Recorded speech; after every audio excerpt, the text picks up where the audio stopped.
Okay, let's run.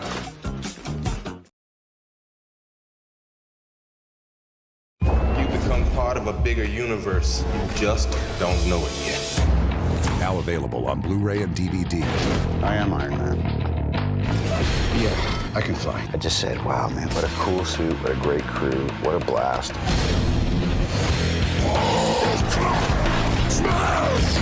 We wanted to have more fun and have more action and really deliver the Hulk that we thought audiences wanted to see. Oh, it's good to be back. As soon as I heard that there was a possible part, I was desperate to be a part of it. I want one. No.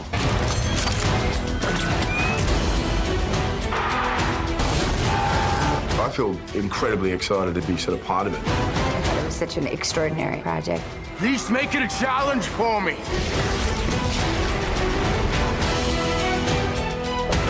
Don't know when to give up, do you? I can do this all day. He's everything that I wish I could be as a man. You know, he's good for the sake of good. What made you so special? Nothing. I'm just a kid from Brooklyn. The Avengers. That's what we call ourselves. Earth's mightiest heroes type thing. What we're doing here is completely unprecedented. Marvel is taking the characters and bringing them all together in a team franchise movie experience, which really has never been done before.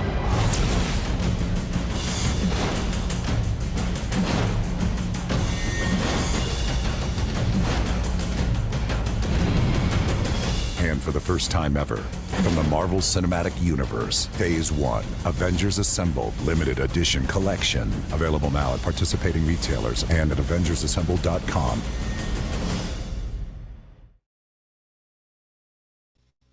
Greetings and salutations. Welcome to the 15th anniversary celebration of one of the most underrated comic book movies in history, known as The Incredible Hulk, the one that's actually canon and part of the Marvel Cinematic Universe. It was only the second chapter, the second movie to come out when the MCU was being put together, was being originally conceived, all that kind of jazz. I'm your host, Ryan of Neuroculture, and my guest on this show to join us in this celebration of a great film known as The Incredible Hulk. Please welcome Phil of Distance Nerding. Phil, welcome in, brother. How you doing? Oh, I'm great as always, man. How are things over in the nerd culture land? How are we, guys? It's going really well, good sir. We are thankful that you're here with us, and we're thankful that you, who may be watching or listening to this right now, are here with us. Now, if you have any thoughts about this movie, do you have any feelings about the Marvel Cinematic Universe, its early days, maybe some of the stuff that they're doing now, maybe some of the things that they're planning for the future, leave any and all your thoughts in the comment section below. Let us know in the live chat. Whether you are joining us live or on the replay, we are so happy that you are with us, because we are truly excited to celebrate this great, criminally underrated film, at least in my humble professional opinion. So I'm going to turn things over to Phil of Distance Learning for just a moment here. Phil, what was it like for you to see this movie known as The Incredible Hulk in the great summer that was 2008, when comic movies were really starting to come into their own? I remember going and watching it. Now, I saw the Ang Lee one in theaters too, and just kind of, you know, like after the initial, like, oh yeah, this movie's okay, realized I was disappointed with the Ang Lee movie. And then when this movie came out, I was definitely a lot more excited. We had that kind of that tease at the end of Iron Man that, okay, it could be a bigger universe. And then, you know, I don't really want to spoil for a 15-year-old movie, but you know, we kind of get even more teases in this movie, and I got even more excited. You know, like this movie kind of checked a lot of boxes for me, you know, as far as the backstory and kind of like the way that they treated the Hulk.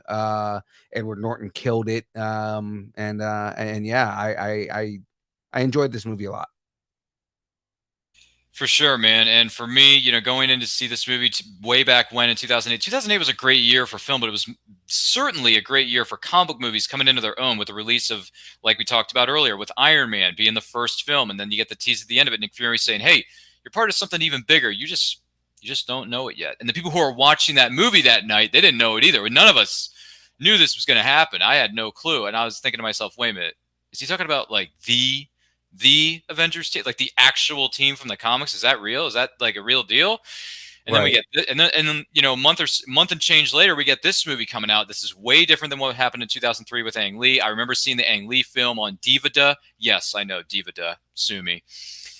And I thought, okay, movies are okay. I liked it. I didn't love it, but I liked it. And then this movie came out in the summer of 2008, the same summer that you had Iron Man, The Dark Knight, and then you had this right before The Dark Knight came out, just a month later. And I was in heaven. I thought Iron Man was great. I thought this movie was even better than Iron Man at the time in 2008 when I saw it back in the summer of that year.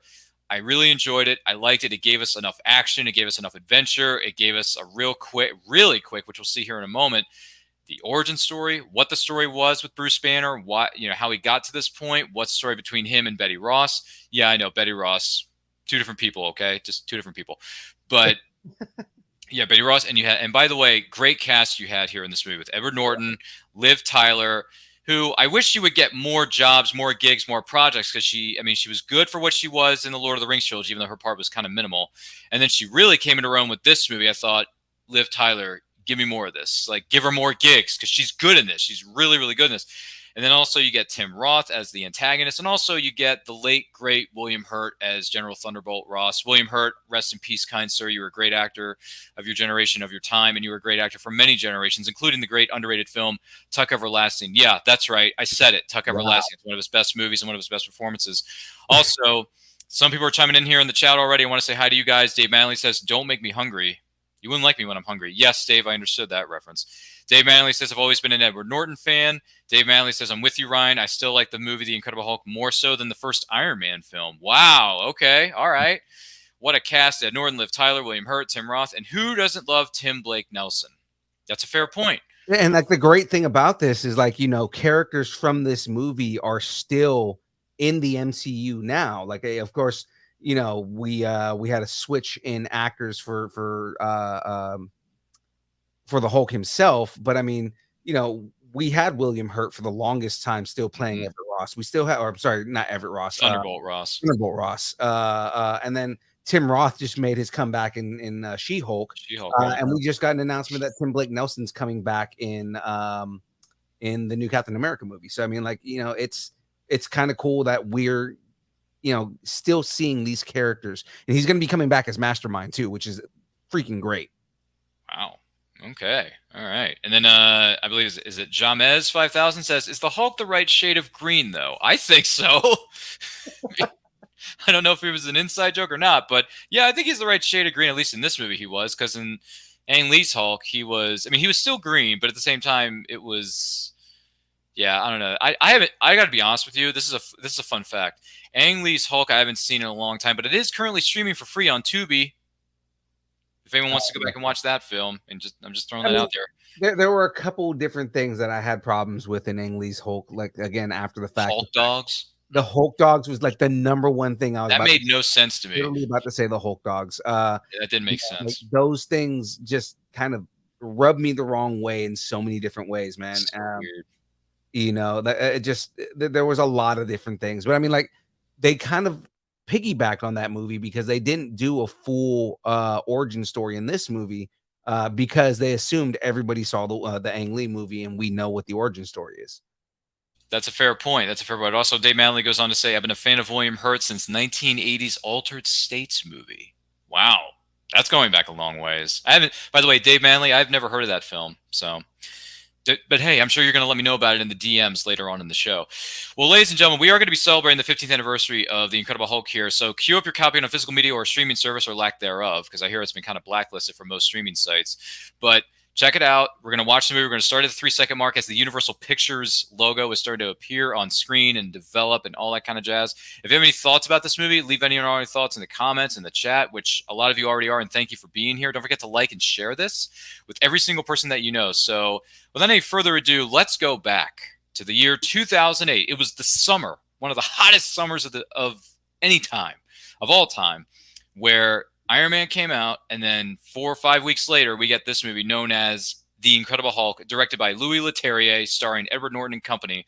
Let's start in 3, 2, 1, and hit play. Let's do this. Dome, dome. Okay. Universal. Yes, it is. Yes, The Incredible Hulk was released and distributed by Universal Pictures. That is true. And Universal actually still owns the rights to The Incredible Hulk. Right. The Hulk as a character has been on loan the same way that Spider-Man's been on loan through Sony. Through Sony, that's right. Although the Sony movies are starting to appear on the Disney Plus streaming service now. Right. Which is kind of crazy because Sony also had the rights to, I'm sorry, not Sony, Universal also had the rights to a couple of other characters, which we are now seeing in the MCU. One of the big ones being Namor, who we just got. Oh yeah, it was right because Namor was in Wakanda Forever. Yeah. Right.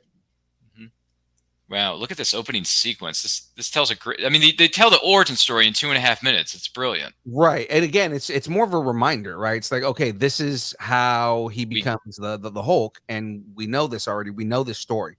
I love that they did it this way because it's almost how with Spider-Man they didn't tell his origin story in the MCU. You know, and it was just kind of like, hey, this is a way where we can bring this character on. We can just kind of bring them in and not have to retell the story that you've all seen 1,000 times. This is a great opening sequence. It's a great origin story and flashback. Like, you know, he didn't want to become this thing, but he accidentally like causes this damage. He hurts Thunderbolt Ross. He injures Betty Ross. It's tough stuff, man. It's tough stuff. And by the way, Dave Manley goes on to say, Ryan, as a youngster, did you recognize the opening credits sequence? I think I know where you're going with that because I actually just did a binge watch of season 1 of the 1978 TV series The Incredible Hulk with Bill Bixby and Lou Ferrigno. My wife can't say that name. Which Lou Ferrigno, you mean? Bill Bixby. She can't say Bill Bixby. Oh, Bill Bixby. Sorry, yeah. Well, there you go. But I did watch it, and I actually enjoyed. I gotta be honest with you, and this will rope into this movie that we're currently watching, which is The Incredible Hulk from 2008, not the 2003 Ang Lee one. I really liked season 1 of the 1978 series, The Incredible Hulk with Bill Bixby and Lou Ferrigno. For a show that was made so long ago, like it's pretty darn good. Like I mean, sure.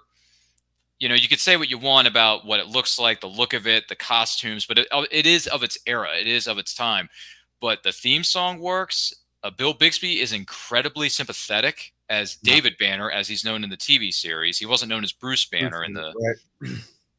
And all that jazz. I like the show. Have you seen the Bill Bixby show? I have. I grew up on the Bill Bixby show. So, I mean, like, you know, Bill Bixby. It's good. Lou Ferrigno. The man painted in green, and I love the fact that every Hulk property since then has had a Lou Ferrigno cameo in it because he has a cameo in this too.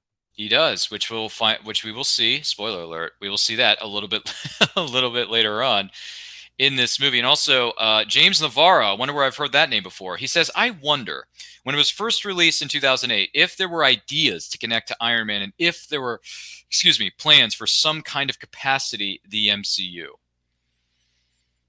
That's a good question. I know they had been already discussing that they wanted to work cross studio to do stuff where because Kevin Feige was already involved at this point. Yeah. And he had plans to kind of do everything all together. And then Disney bought Marvel right after the Avengers. Yeah, in 2012, I believe. Right. Oh no, sorry, they bought Marvel right before the Avengers. And before, so that was like 2010, 2011, yeah. Right, and that was their first big major property because before then it was just Marvel was getting other studios to make movies for them. You know, and originally with all this stuff right here, X-Men and Spider-Man and all that was supposed to be all connecting at some point, but then when Disney bought it out, they separated everything and they were just like, okay, only the properties that Marvel owns. Amazing stuff. And Dave Manley goes on to say, that's it. The opening credits for this movie are beat for beat the opening credits for the 1970s TV series, The Incredible Hulk. There you go.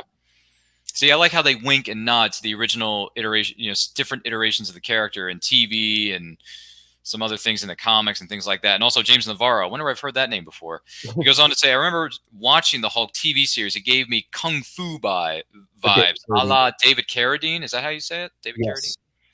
There you go. I remember Kung Fu with David Carradine. That show was originally supposed to be a Bruce Lee show. Really? Yeah. And did not know that. Right. You guys, you know who that is right there, right? No, who is it? Hoist Gracie. Oh, okay. Legendary Hoist Gracie. Never heard of him. This is the man who put jiu-jitsu on the map. Wow. I'm learning all kinds of new things here in the first 5 or 10 minutes of this movie. And by the way, Dave Mattingly goes on to say the 70s producers, way back when, somehow thought that Bruce was effeminate. Thank you. So they, excuse me, I can't pronounce anything today. So they gave him the first name in that show, David Banner, which I'm okay with. You know, David Banner, it's fine because the comics are the comics, TV is TV. I mean, granted, I still think the reasoning is silly, but hey, it's fine with me. David Banner is still a strong name. And Dave Mattingly says cameo from Bill Bixby. Yeah. Really? Really? Where? Did he just show up? Is he in this movie, Bill Bixby, or no? What year did Bill Bixby die?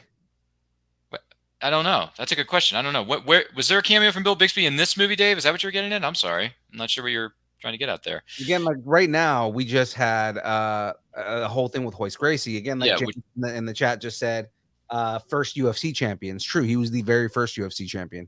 Wow. James Navarro says, yeah, he was indeed the first UFC champion. There you go. And then he goes on to say, talk smack about Sony, more about Spider-Man. But they did a pretty good job with the Hulk. Well, this is Universal, man. So yeah, it's Universal. That's different from Sony. That's two different studios. I think Universal did very well with this movie, and they did well with the 1970s TV series of Bill Bixby and Lou Ferrigno. As far as because I grew up in the 90s, right? So I remember watching Fox Kids had a bunch of Marvel TV series at the time, or it was either Fox Kids or Cartoon Network, whatever. I think it was Fox Kids for this part. I remember watching the Incredible Hulk TV series in the 90s. It was an animated show. I thought it was cool, but then I went back and I rewatched it because it is currently available to stream on something known as Disney Plus, which is, by the way, hashtag not a sponsor. I don't like it. The 90s Hulk series is not very good. I don't think, in my opinion. I don't know how you feel about it, but. So Dave Mattingly was saying when he's flipping through the channels, we see Bill Bixby in the courtship of Eddie's father. Oh, when he was flipping through the dial. Okay, got you. Thank you, Dave, for clarifying. I appreciate that. And then James says, "Bah, I tried Sony. You're still lame." James the Now, is it just me, or after watching this movie, did anybody else want to drink this soda? I didn't really care for it personally, but maybe some other people did. If you feel that way, let us know in the comments, let us know in the chat, and we thank you for being here and join us for the 15th anniversary celebration of The Incredible Hulk starring Edward Norton, and company. By the way, and this is something I want to throw out to you who may be watching or listening to this. If you're familiar with the Hulk character, what are some of your favorite Hulk comics? What are some of your favorite Hulk graphic novels? What is something that if someone were to, or would want to, I should say, let me rephrase. If someone wants to learn more about the Hulk and dig into his comic book history, where's a good place to start? What are some graphic novels or back issues that we should look up at our local comic shops? Which, by the way, hashtag always support your local comic shops. There's the blood inside of the soda. Yeah. Oh, by the way, someone said that I want to drink that. Someone did commentate and say, I want to drink that soda because it looks like a mixture of Surge mixed with Jolt. Delicious. Yeah, mixed with something or other. I can't remember what the third drink was. Oh, he said there's an ad for this soda in Ant-Man. Oh. Dave Mattingly says, yes, there is an ad for this in soda. Indeed, in the first Ant-Man movie. Okay, cool. That's cool. I should go back and rewatch Ant-Man. I actually liked Ant-Man, the first one. I didn't like the sequel, though. But I did like the first one. Okay, here we go. It's like, hey, you want to have lunch with me? Get lost. It's a bit of a problem here. Altercation, maybe?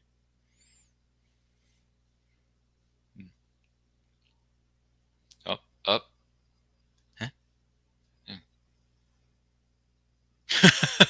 You wouldn't like me when I'm hungry. No, that's not right. That's not right. Hey, what are you doing? Get out of here.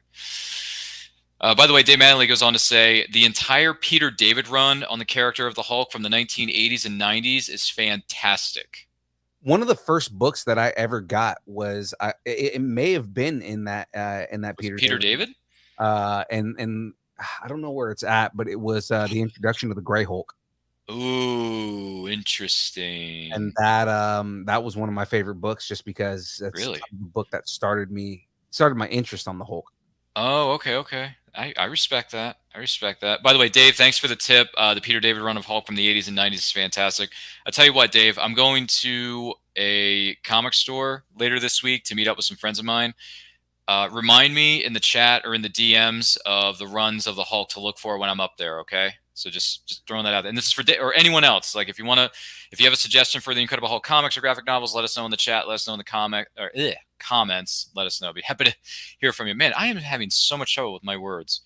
No worries.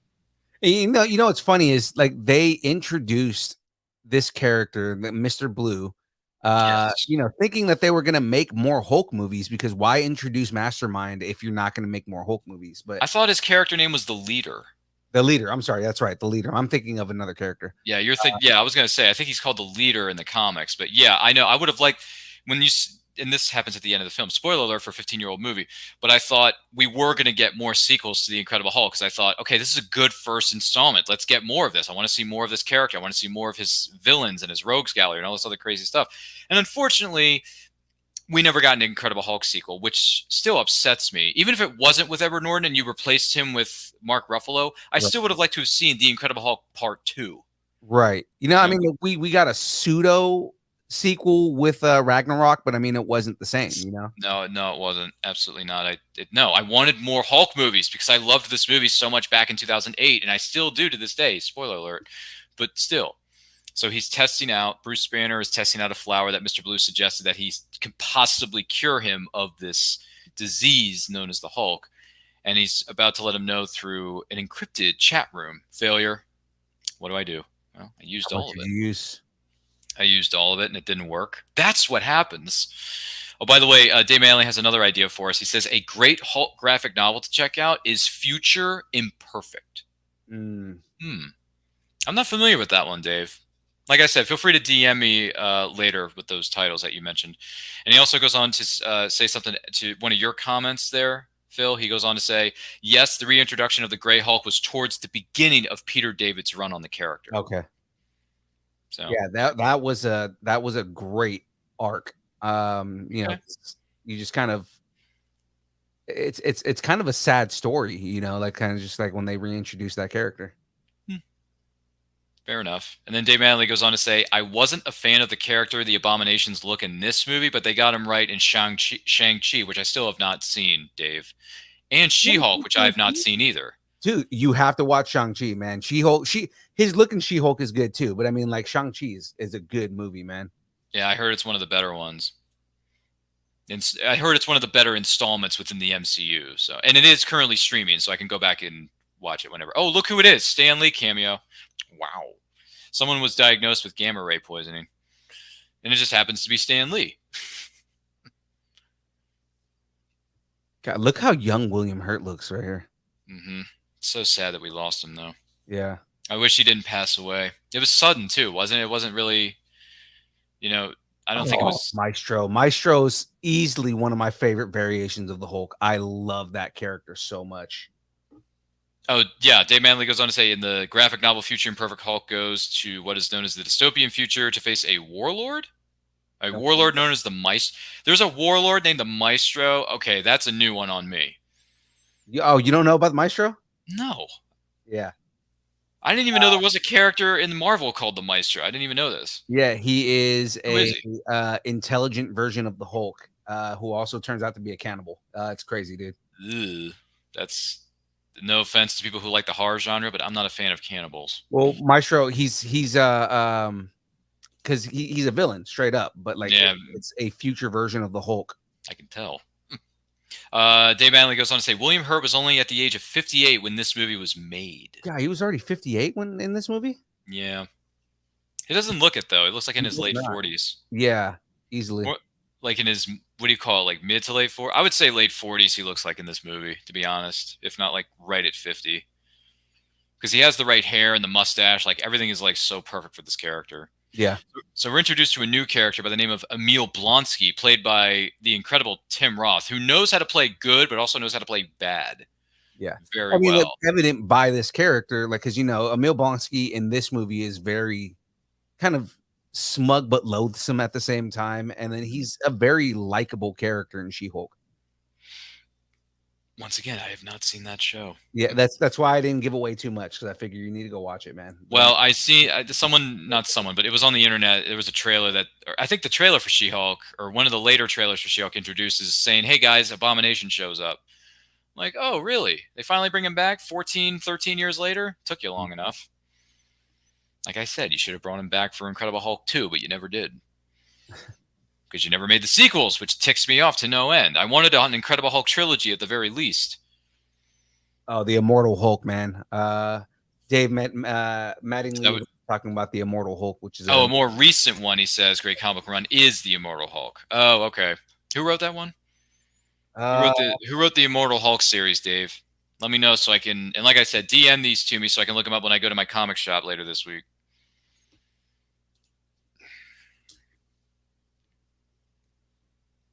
I'm probably going to end up writing this stuff down on a sheet of paper or like a Post-it note so I can just keep it in my suitcase. Be like, yo, when I go to the comic book store on Friday, I meet up with my best friends. Be like, okay, guys, I'm looking for some Hulk back issues or a graphic novel. The Immortal Hulk?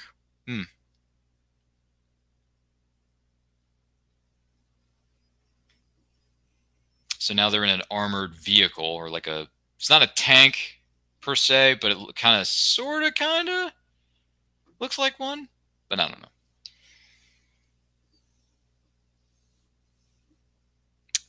Not tasered. They tranquilized the dog. Thank you.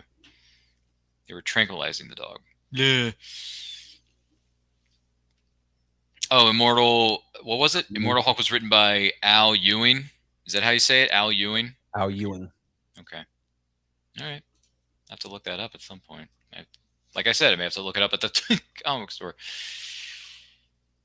So he's been off the grid for a while, and he's been in communicate with Mr. Blue, but now it seems that the Army has found him.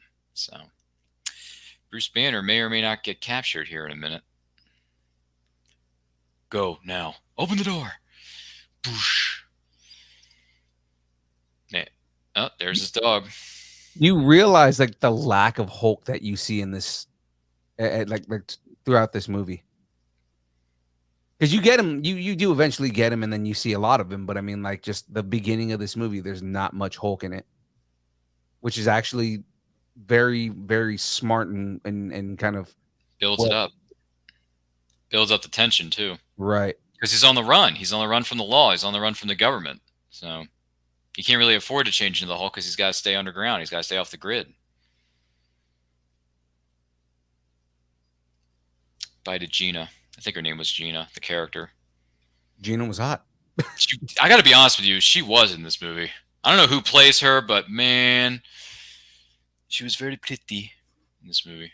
Oh, I'm just going to walk away now. I'm walking away in my hoodie with a backpack full of gear. I mean, which is not abnormal in a shanty town in Brazil. And then Dave Manley, oddly enough, Dave Manley goes on to say, hey, we don't see a lot of Iron Man until that movie's third act either. Yeah, but I mean, the whole point of that movie is that he's building the suit. At this point, he is the Hulk already. So, And then Dave Manley goes on to say the She-Hulk TV series makes a great joke about CGI Hulk scenes. Yes, it does. Okay. I have to do some digging on that one, Dave. Because like I said, I haven't seen it yet, so I don't know what the heck is going on. I mean, I kind of know the plot of the show, but at the same time, like I haven't seen it, so I don't know too much. So he's running through Brazil off the grid. Oh, loses the hat. He is in what we like to call a favela. Yes. Which some of these, not this. I'm talking about other scenes that were filmed in other movies. Fast 5 was filmed in Brazil. Yes. Off of favelas and off of rooftops and all that kind of stuff. So yes, other movies and franchises have made filmmaking appearances in Brazil. Although I did like some of the scenes in Fast 5, though. What was the question? I was saying he's just like over here parkouring like crazy. Yeah, he's parkour. Yeah, exactly. Product placement. Coca-Cola, anybody?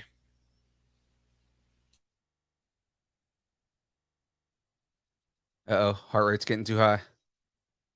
Got to focus on those breathing exercises. That is instructor taught him, or trainer. Is it yeah, trainer taught him. That's the word. I'm sorry. Not I mean, you could say instructor, but it's more like trainer.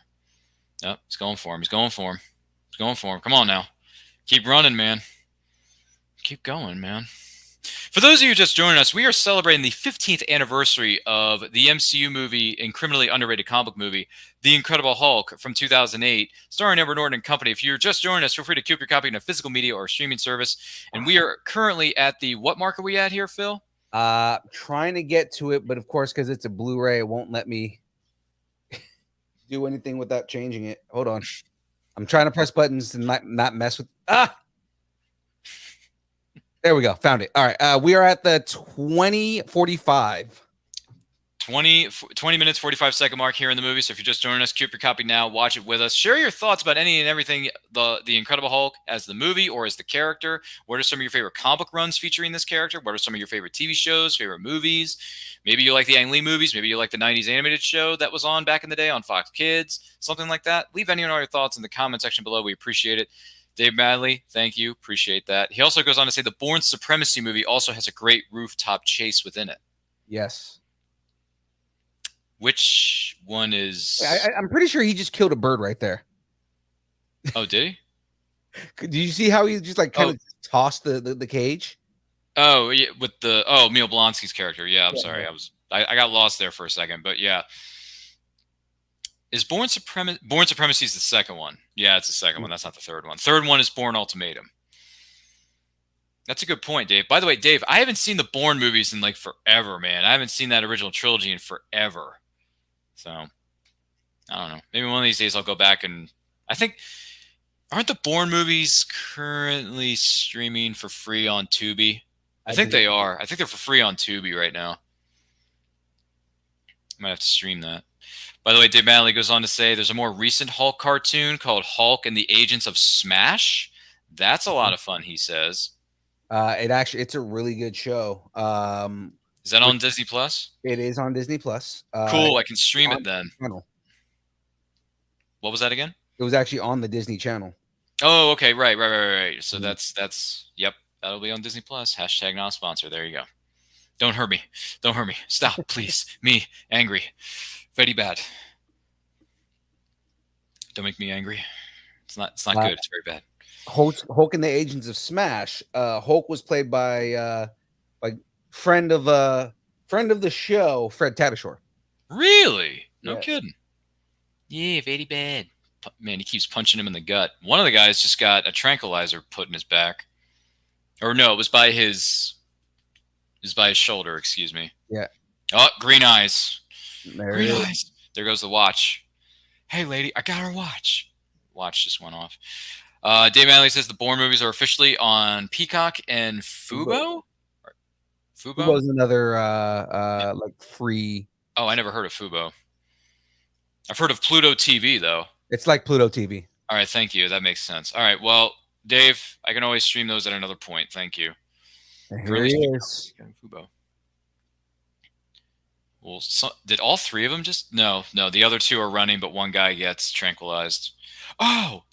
Something just grabbed... Oh, he lost a shoe. Somebody lost a shoe. Where's the shoe? Take him out. Where is he? Get eyes on him. Very commanding presence is William Hurt in this movie.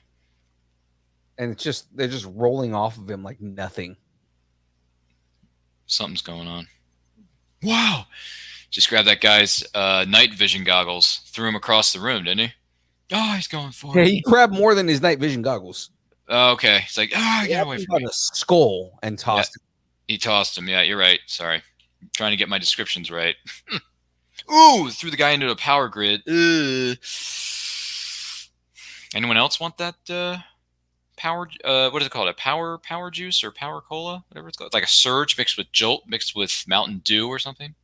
They need to do like a limited run of that. Should they? I think they should. All right.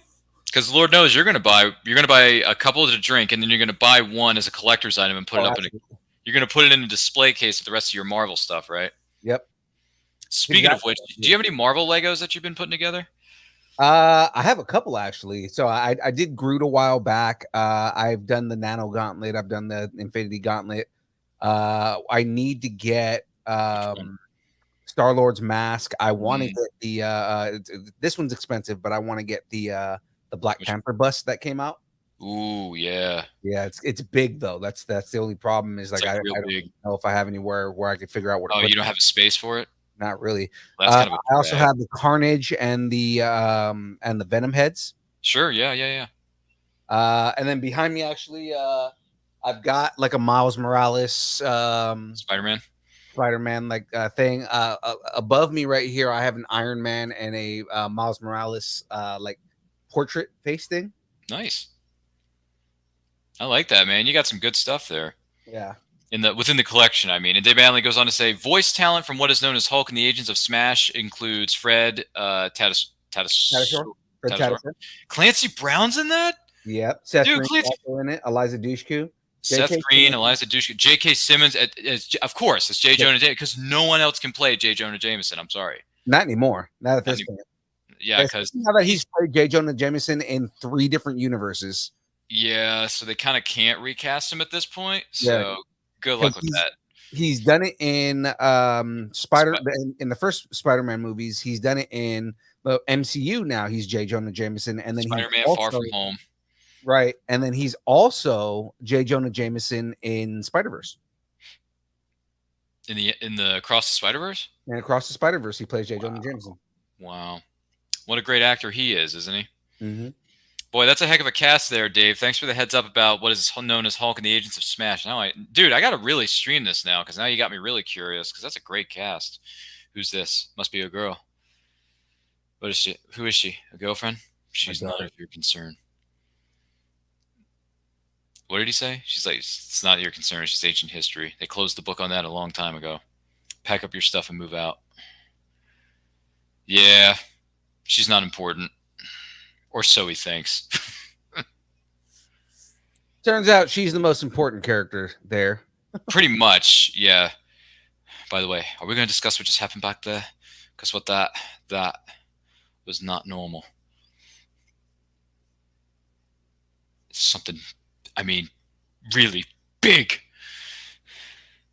It tossed a forklift machine like it was a softball. Blonsky's not happy. I want to know what that was. Dave Manley says something big hit us, sir. That's true, Dave. That's true. Something big just hit those guys. That's very true. I'm not going to lie to you. All right. Give me one moment. I have to go run and get something real quick. Sure, man. No worries. So Phil has to step out for a moment. We will give him a moment to collect himself, maybe pay some sponsorships. I'm just kidding. That's just a broadcast term. But for those of you just joining us, welcome and thank you for being here. We're celebrating the 15th anniversary of the great underrated comic book movie known as The Incredible Hulk from 2008, starring Edward Norton and company. If you're just joining us, feel free to queue up your copy on a physical media or a streaming service. Watch the movie along with us. Share your thoughts, whether they're positive, negative, or otherwise, doesn't matter. Share your thoughts about anything and everything, the Hulk character, some of the Hulk comics, some of the things that they've done well with the Hulk, maybe some of the things they haven't done well with the Hulk as a character. Leave any and all your thoughts in the comment section. Let us know in the live chat. And whether you are joining us live or on the replay, thank you so much for being here. Thank you specifically for being here. And also don't forget to like and share this with every single person that you know, basically all of your closest friends. There you go.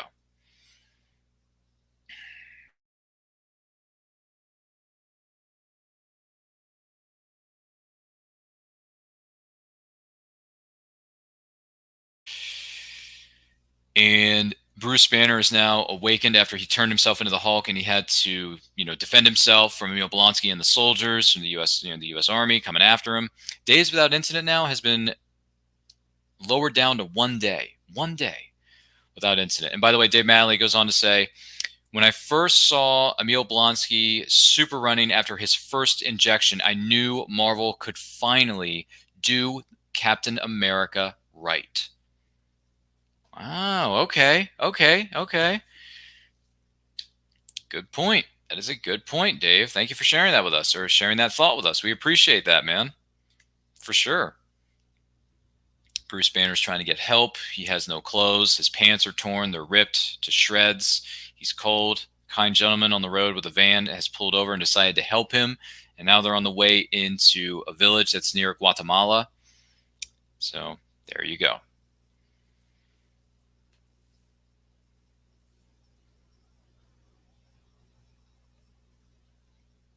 Emil Blonsky and General Thunderbolt Ross have landed back on a base, and they are discussing the incident that occurred in Brazil.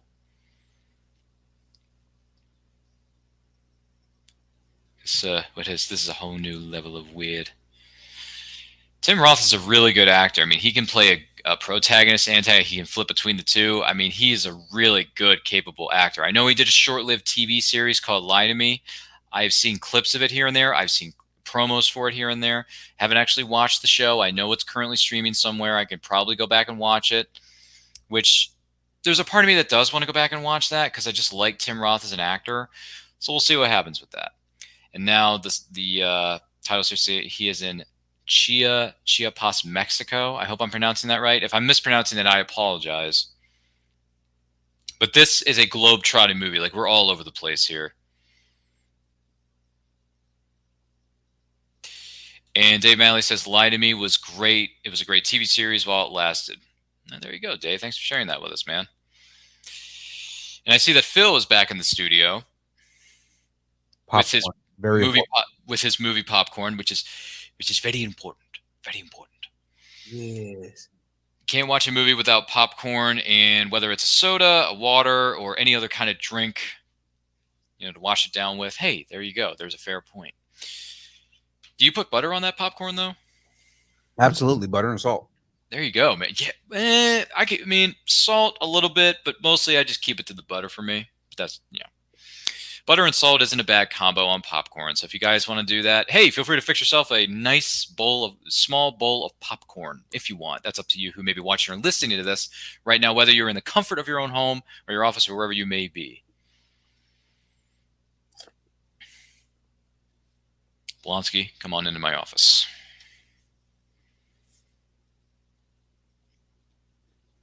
What I'm about to tell you is very much classified.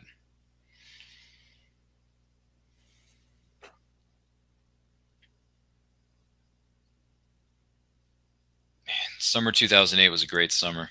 In WW2. Yep. Put together a new program. Oh, yeah, I heard of it. Super Soldier. That's right. Something like that, yes. Super Soldier. Yeah. Anyone notice that reference? Yeah. Captain America right there. Booyah. At this point, they hadn't introduced Captain America yet.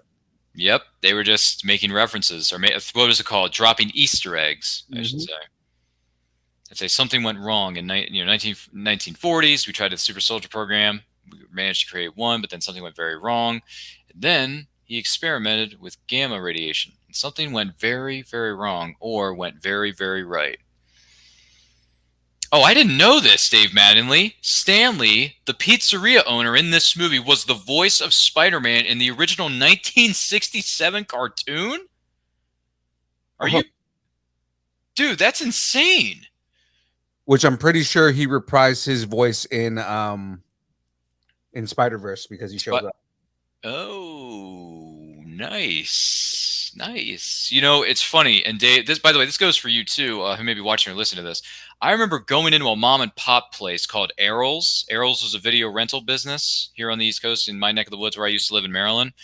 And I remember going in there and renting this video that had the first, I would say, 3 or 4, maybe even 6 episodes of the original 1967 Spider-Man cartoon. It was his origin story. So you get the first episode is this origin story. Then you get, I think it was literally like the first 4 or 6 episodes.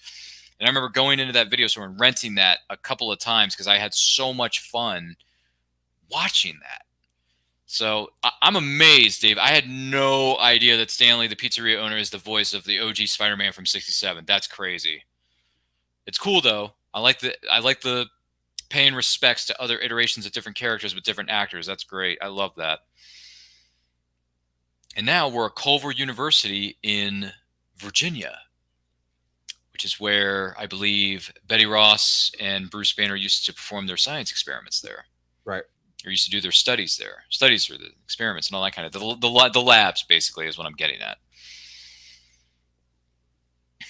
And he says, okay, I can't get in because I don't have an ID card for the campus. So how am I supposed to get in?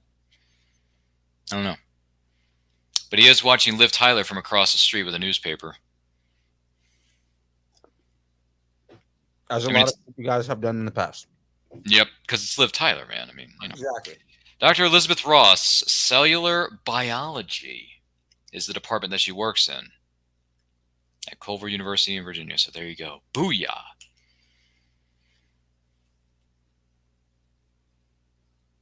I think this movie's another thing that suits this movie to a degree is the way that it's paced. It doesn't throw everything like it built. I mean, the origin story is told in 2.5 minutes, but then the rest of the movie, it just builds up. You know, each scene builds upon the other of where we're going to go up to a certain point. Right. Honestly, I don't think this movie lags at all. I think it's really well paced, and the runtime is really good, in my opinion. Oh, look who it is. Modern Family's own Ty Burrell, ladies and gentlemen. Who, in the TV series Modern Family, I believe he's married to... oh, gosh, I lost it. What was her name? She was in Happy Gilmore. What was her name? Oh, shoot. I lost it. I don't know the actress's name, but... Virginia... Myself. Well, Virginia Bennett was the character name. Oh, gosh, I lost it. Okay, if anyone knows what I'm talking about, let us know in the chat. I'm just saying. Okay, now listen for it.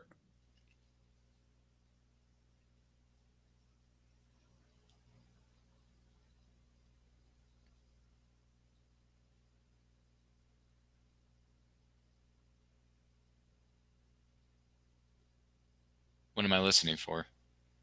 Spider-Man. Oh, okay. So,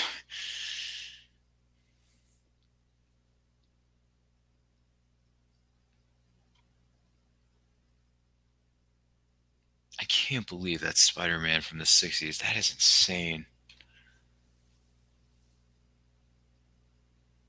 I don't know who the actor's name is, but it'd be cool if he started doing conventions. That'd be awesome, actually. Yeah. As someone like as many of us who grew up watching the reruns, or if you remember watching the original, for an individual who may be watching this and you may have grown up during that era, if you remember watching that when it was on, like more power to you. Because if I met the voice actor from the original Spider-Man, dude, that'd be freaking awesome. I mean, a lot of the voice actors nowadays are starting to do conventions. Some of the ones that we normally wouldn't hear from or attend conventions are starting to table at conventions now, which is great. Hey, there's your Incredible Hulk cameo right there.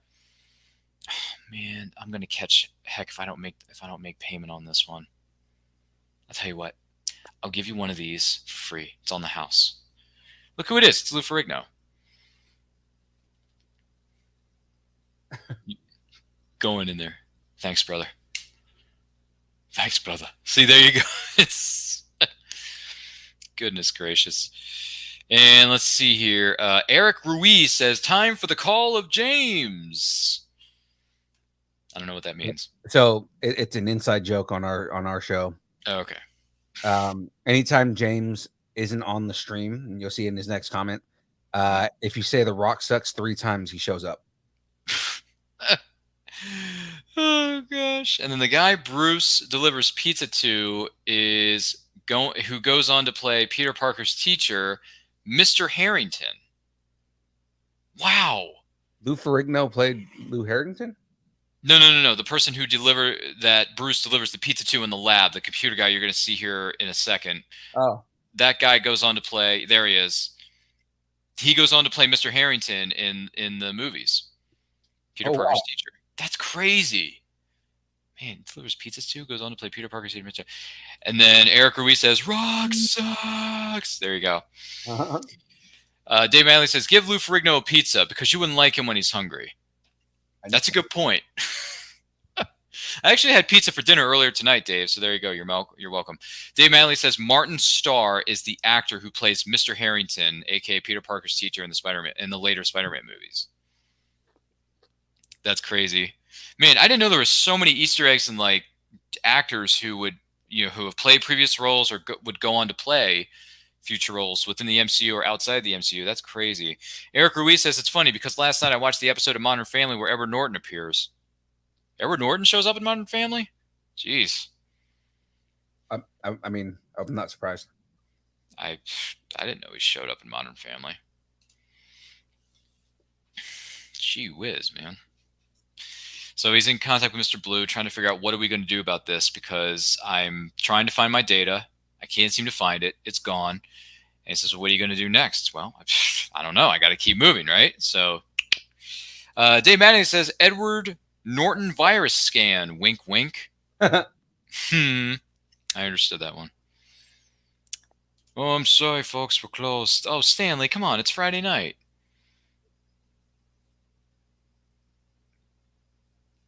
Let's see. Eric Ruiz says, Season 1, the episode of Phil and Claire's anniversary is where Edward Norton shows up. Wow. Going all the way back to the beginning. Good fun fact there, Eric Ruiz. Thank you for sharing that with us. We appreciate that very much.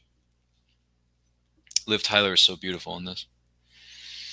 I mean, she's beautiful in almost anything she does, but man, she was beautiful in this movie. Guys, just to let everybody know where we're at right now. Yes. Just joining us. Just sorry, Ryan, doing your job, but also because I'm the one following the time, so I figured now's a good time. We're at 41:10 right now. Thank you. 41 minutes, 10 seconds into the movie known as The Incredible Hulk for its 15th anniversary celebration watch along. If you're just joining us, thank you for being here. Don't forget to like and share this with all of your closest friends. If you have any thoughts about this movie, some of the other things that have gone on with The Incredible Hulk and its history, whether it's in the comic books, the TV shows, the movies, etc., etc., etc., leave any and all your thoughts in the comment section below or the live chat. We would love to hear from you. Thank you so much for being here. And don't forget to like and share this with all of your closest friends. Did she see something, or is she hallucinating?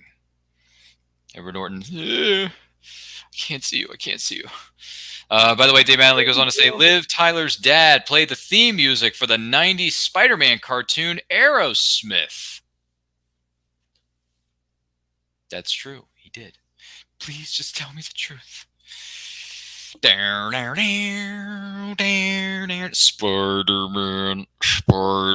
You know what I mean? It's classic 90s, man. By the way, Eric Ruiz says, you have the perfect voice for radio, Ryan. Thank you, Eric. I actually went to a radio broadcasting school way back when in the year 2007. Hence the reason I was trained to know how to run these shows. So I like doing it, and I like doing it. By the way, if anyone's looking for someone to do voice work, I'm happy to do it. Let's get in touch. Let's talk about it, because I like doing voice stuff. I like it. It's fun. Being a voiceover artist of any shape or form is fun. I mean, Phil would know. Phil knows how to do like 50 different characters. Oh yeah, just all of them all over the place. Just different characters every day. Different characters. That's right. I wake in the morning and I decide, who am I going to be today? You That's know, a good am I going to be Ryan Reynolds? Am I going to be someone else that's not Ryan Reynolds? Or am I going to be somebody else other than Deadpool? Or you know, do I feel like being a mouse today? Because that's a swell thing to be. He never ceases to amaze us, folks. And by the way, Dave Manley says, I have the perfect face for radio. Yep. A lot of people have said that to me too, Dave. You're not alone in that, brother. It's okay. It's no problem. It's a great radio. It's a great dad joke. I have the perfect face for radio. All of us have good faces for radio. We do. Every podcast. Phil does. I do. My other friends that I know who run shows do. Oh, by the way, who was it that said this a moment ago? Eric Ruiz says, Phil plays the character of a good friend in the movie That Is My Life. Oh, thank you, sir. That's what Eric says. There you go. Our buddy Eric Ruiz, he is now officially an indie comic book artist. Hey, congratulations. That's awesome. Can we follow him on Instagram? Absolutely can follow him on Instagram. Is he on Instagram? Where can we follow him? Couple him of up. places. Where's he at? Let us know, Eric. Drop your links in the comments. Let's see. Where can we follow him? Spells it directly. Unless you want to write it in. Put it in the chat. Go ahead, Eric. Floor is yours, man. Ooh, look at this. Thunderbolt Ross is looking at CryoSync, which was built by Stark Industries. Oh, that's an Easter egg. Stark Industries built that, just like they built everything else that you were looking at in that, what do you call it, the Army base earlier in the film when you and Blonsky were having that one-on-one conversation. Right. That's a super soldier serum. Look at that. So Eric Ruiz is Ruiz underscore illustrations. That's ERUIZ_illustrations, and you will find Eric Ruiz. There it is. Eric Ruiz says for my artwork at ERUIZ_illustrations. There you go. Brand is at Lucharillas, yes. Lucharillas. There you go. Thank you, Eric. Appreciate it, man. Oh, he goes on to say my streaming is at Mustang Game Time. And that's on Kick. Oh, okay. Gotcha. Thank you, Eric. Appreciate it, man. But yeah, no, Lucharillas, it's actually a really fun concept. It's tell us about it. It's gorillas that are luchadors, right? So like there's a bunch of different characters, and they actually have a Distance Nerdorilla. We have a brand partnership with them, and there's a Distance Nerding Luchadorilla character, and it's great. No, gorillas. He did it on purpose. He said it with his eyes. Excuse me. Is that Martin? He'll hear you. Let him hear me. You know, he did convince them to let you go. Oh, I'm sorry. We're dealing with a true humanitarian. You know, it's a carry weight. You know, hanging out with Captain Ron. Pretty much the big three. Hey, boss, I just wanted to. Dry hair around here, huh? Hey, listen, I fixed that windshield you broke yesterday, so try and be a little bit more careful next time you're around. Hey, what are you holding in your hand, wench drum? That's my girl. By the way, that was a reference to a great 90s comedy that's kind of underrated. It's called Captain Ron, starring Kurt Russell and Martin Short. Feel free to look it up because it's currently streaming on Tubi right now. And if you guys want to check back on Nerd Culture's channel, we did a watch along for that, which was a lot of fun, by the way. Yeah, and I love that movie. I'm watching it, so it was great. Oh, I have so much fun watching that movie, and it's currently streaming for free on Tubi. # not a sponsor. And the good news is, Phil, I can always watch it on DVD because I have it on DVD. So I have it. It's too bad they never re-released it in Blu-ray format, though. Yeah. They never re-released that. I don't think most of the Touchstone movies never got re-releases other than, what was one of them? Adventures in Babysitting got the 25th anniversary Blu-ray treatment, and then Dick Tracy got a Blu-ray treatment. But Captain Ron didn't. Watch out for the gorillas. There's gorillas in these woods. Ben, honey, there are no gorillas. Not here. Well, yeah, there is, boss. Sorry, Captain Ron. Gorillas are native to equatorial Africa. All right, no gorillas, not here. No way. Honey, stay on the path, okay? I'm sorry. I can't help myself. If you bring up that movie, I'm just going to start quoting it. I don't know why. I just love it. And by the way, Dave Manley says, Captain Ron, watch out for the gorillas. There's gorillas in these woods. Oh, look at this. They're meeting up. Okay, so they had their rendezvous. By the way, this is a romance that is organic and it works, where most MCU movies and other movies outside of the genre of comic movies, they beat you over the head with the romance. This one's not forced. You know what I mean? Mm-hmm. It's organic, man. It just works. Oh, this is the tank scene. Well, we're getting pretty darn close to it, yeah. It's like, hey, I know you got to be on the run, but here's your stuff. Carry your gear. Be well. Hey, untuck your shirt. You don't need to tuck your shirt in. What does it matter? And Dave Manley goes on to say, our friendly neighborhood Vincent D'Onofrio was Thor in the movie Adventures in Babysitting before he was even the Kingpin. That's true, by the way. Eric Ruiz says the gorillas are no match for the Lucharillas.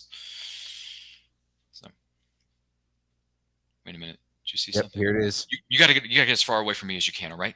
There, go. Just go. Just go. Oh, things are about to turn up here, guys. Oh, man, crashing through cars, coming through parking lots, driving all over the grass. Don't they bust out that Sonic cannon right here? Later on in the sequence, yes. Not right now, but they will bring it out in like 2 minutes here. Oh, look, Blonsky's starting to run. He's running awfully fast, though. I like watching the behind the scenes, and they show like how he did this. Mm-hmm. And basically, they just put a put him on wires.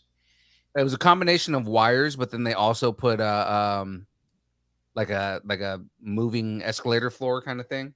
Oh, really? Yeah, and he ran across that. Oh, nice.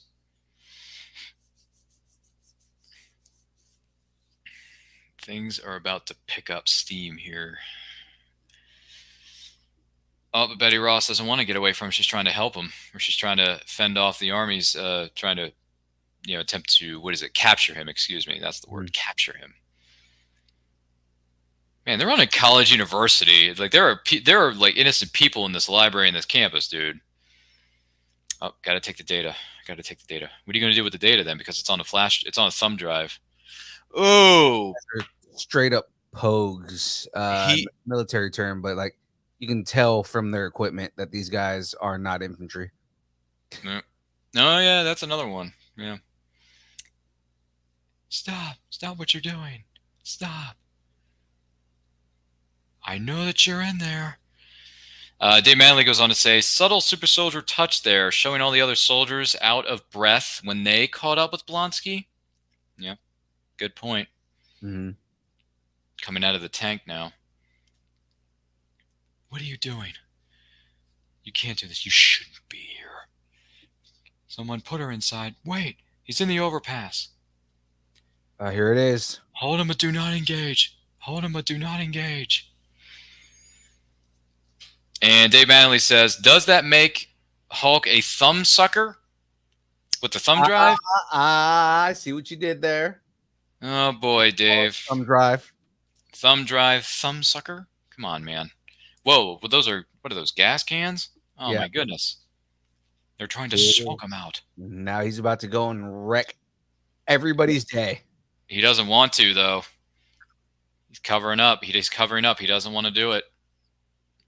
But then Betty runs towards, get her back here. Look at her. She knocks that soldier straight down. Oh, but the other one catches up to her. No. Oh, CS gas. Oh, goodness. I've breathed that stuff in. It's not Pleasant, is it? At all. No. Stuff sucks. It does, doesn't it? Oh, something's big's about to happen here, folks. Oh, What my is this? pants aren't big enough. Punches out the window. Now she'll see. Dude, I was cheering in the theater when this happened. So was I. I was cheering. I was like, yes, we're finally getting a full, we're actually getting a full first look at the Hulk. We're finally getting it. We've waited so long and now we got it. You shouldn't have knocked Betty down. His roars are great. The visual effects are great. And I can't believe they used giant sticks and a tennis ball for this. You know, there was a guy wearing a pack that had 4 bars and a tennis ball on it. Yeah. That's how they filmed this. Did you see the way they did Colossus in Deadpool? How did they do Colossus? Did they use the same So thing? they had him in a mocap suit, but then because of the height, he had a big stick on his back that had Colossus's face on the top of it. Oh, jeez. So that way people knew what they were looking at and how high to look up and stuff. Oh, okay. Yeah, because in this movie they just used a tennis ball, and I'm like, why didn't you use the actual face, man? But then of course he was in a mocap suit, so then that way they could capture his movements and everything. The movements and the facial expressions and the likeness of Edward Norton as the Hulk, that was good. Oh my goodness, he just smashed that. Is it a Humvee? Is that what it's called? That is a Humvee. Oh boy, he is smashing this thing. Dave Manley agrees with what Phil said earlier about you shouldn't have knocked Betty down. I said it because he posted it. Oh, okay. I'm sorry. I was distracted by the action sequences. And then he said earlier, target acquired, target engaged, target angry, target angry. He just threw an engine at that Humvee. Yep. Give me that. Oh, now he's throwing even more. What? Oh, he's trying to throw more. What are the grenades or something? Oh my goodness. Yeah, he's hitting with That is a sharp object he just tore off. Up, smack. Oh, I love this face. Dude, the CGI on this is so good. Even though it's 2008, the CGI works really well. And it's aged well, too. It doesn't look bad. It won't work. You're just wasting ammo at this point. They all are, really. Look at Blonsky move. Yeah. Look at those maneuvers. Because he's supposed to be a super soldier. Yep. Thunderbolt Ross just said, oh my God, he's doing it. And Dave Manley goes on to say, Hulk is indeed smarter than he looks. He is. He is. Oh, here. Lure him toward the cannons. Blonsky's running, man. He's running. Hulk's running too. He's right by. He's not too far behind him there. And now here come the cannons. Sonic. These are real. Oh, these are real. Mm-hmm. Oh my goodness. That is really going to hurt your ears and your eardrums. Probably give you a massive, what do you call it, headache or concussion or something? Migraine. Migraine, thank you. That was the word I was looking for. Migraines are, well, for him it may be incoming, but I'm just saying, maybe not. You gotta stop this. You gotta stop this. Get her out of here. You gotta stop it. You're hurting him. She's pleading with him to stop this. She is begging and pleading with her estranged father to stop this madness. I know, right? He can just barely make out what she's saying. It's like, oh my gosh, I got to stop this. I have to put a stop to these cannons because otherwise they're going to kill me. Keep going, man. He's getting up. He's not on his knees anymore. Throws it to her. Boom. Oh, such good action sequences in this movie. Where's the gunship? He just like jumps out and is like flying elbow. Oh, yeah. Thank you. Bonesaw is ready. Bonesaw's ready. Ooh, yeah. You have 5 minutes. I got you for 3 minutes. 3 minutes of playtime. Is that it? Yeah, that's exactly what it was. Is that all you got? Boom. He just broke that guy. Yeah. By what was it? Kicking him in the stomach, like right into that tree. Oh, he kicked him in the face. Oh, he kicked him in the face. Excuse me. Sorry. Kicked him in the face, man. He just landed him in the face. Lambasted him, I should say. I've made that joke before about like Dave Mattingly says I didn't sign up for a cage match. I'm not the Thing. Hey, no, I think Peter. Well, in the movie Sam Raimi's Spider-Man, the first one, he says, "Hey, unlock the Thing. Take the chain off. Hey, freak show, you're going nowhere. I got you for 3 minutes. 3 minutes of playtime." I'm sorry. By the way, rest in peace to the late great Macho Man Randy Savage and Entertainer. Oh my goodness, what an explosion that was. What an explosion that was, man. Yeah, absolutely. Jeez, that was crazy.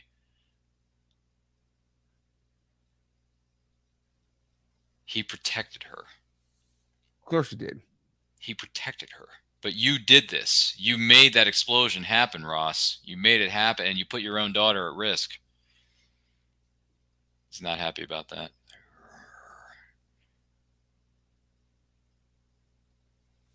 Love this movie. I'm telling you. So many good scenes in this movie. This whole action scene on the university is just one of them. The entire fight scene between him and Abomination later is insane. Yeah, it is. But that's, and we'll get to this later. This is one of the things I like. I still love this movie, but at the same time, I wish the fight between the two of them was longer. Yeah, I really do. They really kind of just, they threw it at the end. They gave you a grudge, which was good. It was really, really good. I still enjoyed the heck out of it. But that fight scene definitely could have gone on another 5-10 minutes for sure. Maybe not 10's kind of stretching it, but another 5 minutes would have been enough. Right. In my opinion. Louise in the chat saying Sam Elliott played a better Ross, in my opinion. I did like Sam Elliott, and he was one of the few redeeming factors in that movie. Here's the funny thing. I like the cast of the movie. It's just that the movie, the execution of it overall didn't serve the cast very well. Yeah. I mean, Eric Bana wasn't a bad. No. I didn't hate him at all. Jennifer Connelly I thought was really good. Yeah. As Betty. Like I said, the cast was good. It's just the movie wasn't executed very well. Where does she find these guys? Thunderbolt Ross says. Dave Mattingly saying my favorite bit from the Abomination fight was Hulk clapping to extinguish the fire. I think when Hulk does the thunderclap, I erupted in the theater because did you? Yeah, because that's a signature Hulk move, and it's like I just kind of just giddied, like I schoolgirled at that. Like I squeed for sure. There you go.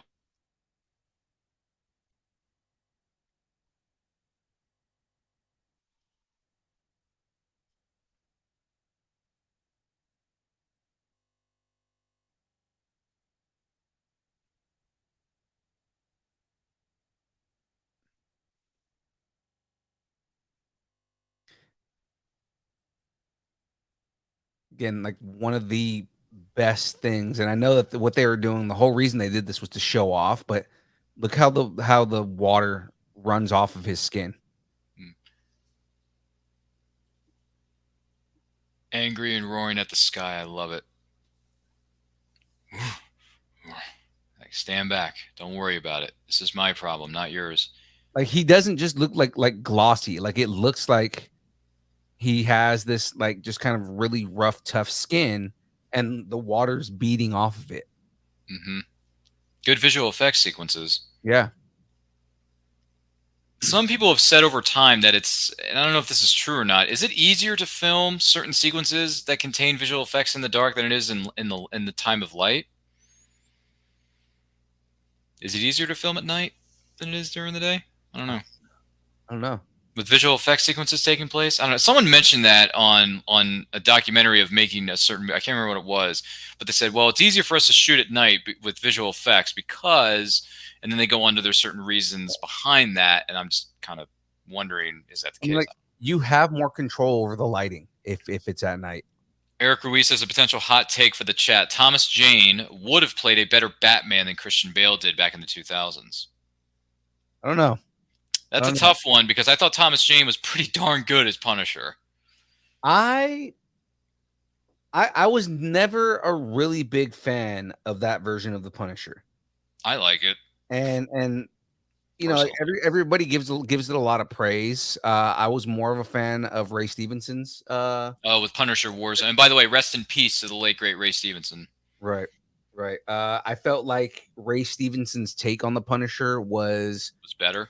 Well, it was more to the comics. More to the comics. It was very much more. I mean, again, there's nothing wrong with Thomas Jane's take on the character, but he's a lot more compassionate and he's a little more docile. Because Thomas Jane's character seems more like I'm fighting because I'm defending myself, whereas Ray Stevenson very much takes on that very aggressive and kind of just more violent take that is the Punisher. And then Dave Manley says CGI is easier to blend with the background. Okay, that's a fair. All right. Thanks for bringing that up, man. He also says I still love Dolph Lundgren's iteration of the Punisher. Wow, I was never a big fan of Dolph Lundgren's Punisher. I was gonna say I think you may be one of the few people in the history of cinema who actually enjoyed that iteration of the character. It's like, you know, like Dolph Lundgren played He-Man, but that's the only take that we have because he's the only live action He-Man with the movie Masters of the Universe. Yeah, right. Yeah. That's going way back, by the way. Yeah. Now, as far as my favorite Punisher, John Bernthal, hands down. Oh, but dude, yeah. I'll take it. By the way, Eric Ruiz says Thomas Jane can transition from upbeat civilian to what is known as a badass vigilante, like the late great Kevin Conroy. Okay, I can see that. That's a fair. Yeah.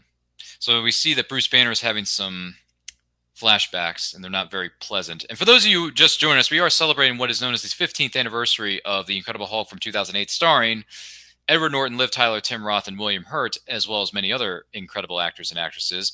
And we are currently at the 1 hour and 4 minute mark exactly. Wow, good, great timing. So if you're just joining us and you want to watch it with us on a physical media or a streaming service, please queue up your copy now. Watch the movie along with us. Share any and all your thoughts about this movie in the comments and the live chat. Whether you were joining us live or on the replay, thank you so much for being here. And don't forget to like and share this with all of your closest friends. If you have any feelings about this movie or some different versions of the character known as the Incredible Hulk, let us know in the comments. We'd love to hear from you. Pants. Purple. They were the stretchiest pair I could find. And they're purple. It's the character, man. It's from the comics. Get with it here. I think that was the whole point in that whole thing. Was it was an Easter egg, yeah. Easter like, egg. Hey, remember this? Man, Thunderbolt Ross really likes his cigars, doesn't he? Oh, he always has. That's true of him in the movies as well as the comics, if I remember correctly. Incident at Global University. What saddens me is with the direction that the movies are going in. I don't think we're ever going to get a Red Hulk, and if we do get a Red Hulk, it's not going to be Thunderbolt Ross. Who's going to be Red Hulk then if it's not Ross? There's a chance that it could be Betsy Ross. They're saying that Liv Tyler's Betty Ross is going to be Red Hulk? Yeah. Oh, boy. I don't know if I want to see that. Because they're already replacing Thunderbolt Ross's character with the incredible actor known as Harrison Ford in the new Captain America movie. Who is up there in age, so it's just kind of who is 80 years old. Yeah. Whereas, like, if we reintroduce Betty Ross, Liv Tyler as Betty Ross, like there's a chance in the comic she does become the Red Hulk at one point. So it's just I didn't know that. Yeah, so I mean, it makes sense to comic wise, it would make sense. And it's just because Thunderbolt Ross at this point is just too old. It's too old. And Harrison Ford, with all due respect, kind sir, you're 80 years old. So he's going to be President Ross. Is it? Wait, he's president in Captain America 4? In Captain America 4, they said he's going to be the president. Whoa. Hello, Liv Tyler. He was Secretary of State in Avengers. That's right. So it makes sense. Oh my goodness, Liv Tyler. That might be fun for her to hook up with the Hulk.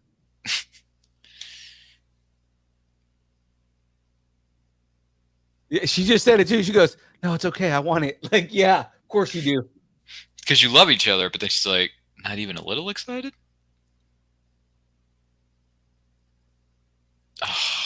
And then she says, "It's okay."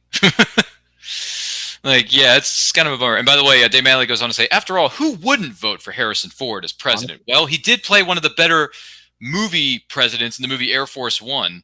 Absolutely did. Which I have that movie on Blu-ray, and I'm not ashamed to say it because I freaking love. I just realized how great that movie was after rewatching it like twice. So there you go. Air Force One is a great movie for those of you who don't know what it is. Air Force One. When did that come out? Was that 97 or 98? Because if it came out in 98, we're due for a 25th anniversary watch along of that thing. Is that 96 or was it maybe 97? Because it was definitely after Clear and Present Danger. 97? 97. Darn it, we missed the 25th anniversary last year. Doggone it. July 25th, 1997. I would have done a 25th anniversary watch along for that. I love that movie. Does anyone else like Air Force One? I think it's a really good movie. Yeah, no, it's really good. It's a really good movie, and it is available on Blu. And they just remastered it in 4K not too long ago. So if anyone's looking for that, hey, go treat yourself to a movie on 4K. Gary Oldman says, I'm sorry, Hallestrom. Am I saying that right? Hallestrom on the username. Gary Oldman, I love to kill capitalists because that's from Air Force One. That's from Air Force One, the movie, by the way, not like the actual plane, but from the movie Air Force One. Right. Who is Hallestrom? I hope I'm pronouncing your name right, Hallestrom. Hope I'm pronouncing that right. I apologize if I'm mispronouncing it. I apologize. So we can't. That's from your channel. So. It's on what now? It's on your channel. What do you mean? So you know how to tell whether somebody's talking, like if they're watching your show on my channel. Yes. Looking on your channel, right? Yeah. Yeah. Mm-hmm. Oh, there you go. Yeah. Yes, this is being broadcast to not just Nerd Culture's channel, but also with Distance Nerding. So there you go. Okay, so it is Hailstrom. Okay, there you go. Hailstrom. Okay, gotcha. No worries. And then Eric Ruiz says, anytime someone mentions the name Harrison Ford, I think of that cutaway gag on Family Guy where he runs up to random people demanding his family back. Okay. Family. Uh-oh. You see that shield logo? Yeah, I saw that. That was crazy. Like, oh. You know what's funny? I never realized that shield dates back to this movie. Yeah. There are references to S.H.I.E.L.D. in The Incredible Hulk. Oh, and obviously they mention it in Iron Man because Coulson shows up. Samuel Stearns, New York City, Grayburg College. Did you say that? He goes, "That's a long name. You can get it shortened." He goes, "Yeah, no, we're working on it." Yeah, Coulson in the first Iron Man. Yeah, that's true. Hey, look at this. Smile. Take a picture with a digital camera. And they buy a really cheap truck because they can't use their credit cards. They can't use, what is it? They can't log into computers. They can't, I mean, even though he just used one to contact Mr. Blue, say, hey, I have the data. I sent it over to you. We're coming up. Like, I'm coming to meet you. Which is why they're tracking him. Yep. And now they know where he's going. Or they're starting to figure out where he's going. Does Betty Ross wear glasses in the comics? I think she does. I mean, not that it matters because hey, Peter Parker wore glasses. Some of the other comic, didn't Bruce Banner? Yeah, Bruce Banner wears glasses in this movie. So, I guess it's just true to the character, I guess. I don't want it. I don't want to control it. I want to get rid of it. I want whatever's inside of me out. I want it gone. I want to cure myself. That's what Hulk wants. It's what he wants. He wants his life back. He doesn't want to be this monster. And all of a sudden, Emil Blonsky, who got thrown into a tree, is alive and well and barely has any cuts or bruises on him. Yeah, it's the super soldier serum is giving him that. Yep. So how do you feel? I'm ready for round 3. Ooh, you ready for round 3, man? You ready for round 3? Bruce, something's going on. What is this? Oh, they're stopping people. Trying to find him. They're trying to find Bruce. Move to the back, but move slowly. Ditch the truck. It's like, just leave it here. Traffic doesn't matter. Leave the truck. What is it? Am I saying this right? Yeah, New York City. It's New York traffic. What do they care? Yeah. They're used to having backups, right? I mean, it's New York traffic, right? But then they were able to find a boat to go across the water there. You know, we would get there a lot faster if we took a subway. Me, a metal tube with a bunch of people in the most aggressive city in the world. You're right. Let's get a cab. And the cab driver is out of his mind.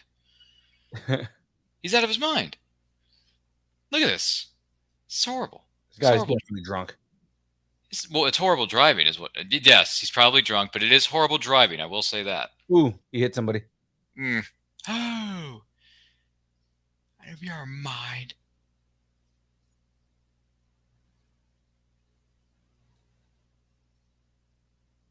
You know, I know some really good breathing techniques that would help you with that.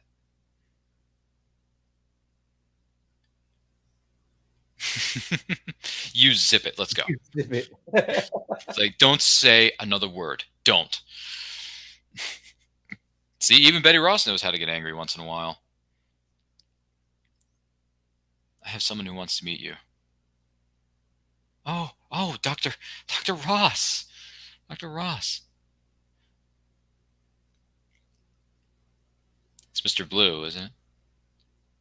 Mr. Green? There you go.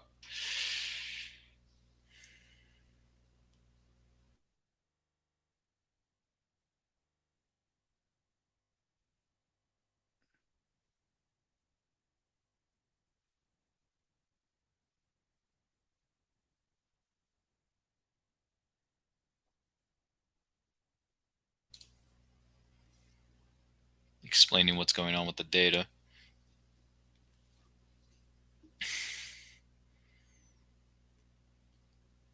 And for those of you who are wondering, what on earth are these two kind gentlemen doing? Well, here's what we are doing. We are watching and celebrating the 15th anniversary of the criminally underrated comic book movie known as The Incredible Hulk, starring Edward Norton and company. If you are just joining us and want to queue up your copy in a physical media or a streaming service and watch the movie along with us and share any and all your thoughts in the comments or in the live chat, whether you are joining us live or on the replay, thank you so much for being here. We appreciate it. And we are currently at the... 1 hour, 14 minute, and 50-second mark. That is where we are within the film. So keep your copy on physical media streaming service. Let us know your thoughts on this movie, maybe some other movies that feature the Hulk, maybe some comic books that feature the Hulk, maybe some of your favorite writers, maybe some of your favorite creative teams or artists and that sort of thing. Let us know in the comments. Be curious to hear your thoughts. Like, what do you think of this movie? What is your favorite Hulk comic book? What's your favorite Hulk graphic novel? Who are some of your favorite Hulk writers or comic book artists? Let us know in the comments. Be very curious to hear your thoughts.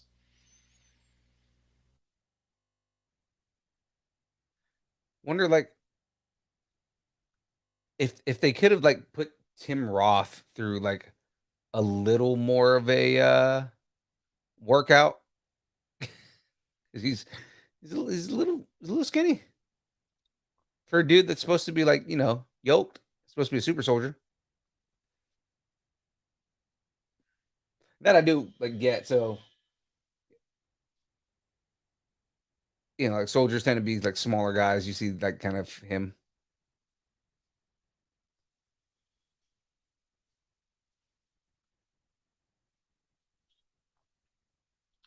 Cinema Story Origins?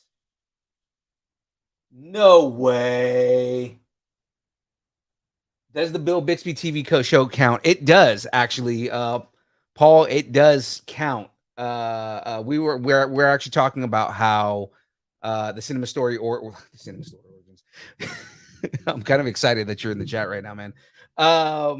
We were actually talking about, like, the differences and how the Bill Bixby TV show influenced a lot of sequences in this movie, to include the opening sequence at the beginning of the movie here. Of course, I'm here by myself right now, but our wonderful host had to step out just for a second here. But if you are trying to watch along with us here, again, we are now at the 1 hour, 16 minute, and 55-second mark of the Incredible Hulk movie from 2008. If you are wanting to catch up and watch with us here, Ryan, yes. I'm just throwing it out there. Somebody in the chat just showed up and is kind of a big deal to me. So,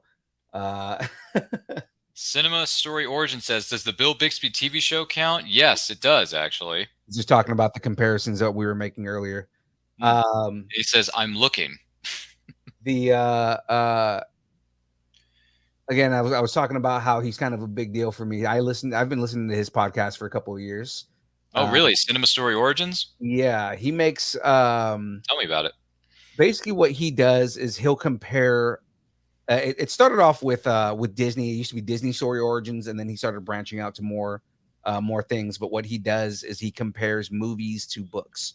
Right, so they'll say, here's the movie, here's the book, here are the differences, and here are the things you need to know. Right, so, like, he's done, like, Little Mermaid is one that I use examples for all the time, right? Or, like, sometimes there won't be enough book or story from the fairy tale to, like, compare to the movie, so he'll take multiple fairy tales that they've had influences from. Some of the fairy tales, some of the, like, Beauty and the Beast is a good example of something where they took 3 or 4 different versions of a story and that's true. combined them to make the Disney version, right? He recently started, recent is relative, but I mean, like, in comparison to the show, he's been around since 2013. Jeez, that's 10 years. Yeah, and that's a long time. And he, in the last, like, 2 years, he started comparing non-Disney movies. So he started doing things like Willy Wonka and the Chocolate Factory. I'm sorry, Charlie and the Chocolate Factory, which is the actual story. James and the Giant Peach. I remember that animated movie when I was a kid. Yeah. I remember that, by the way.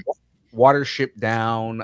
He actually announced on his Facebook page that he's doing The Hobbit right now.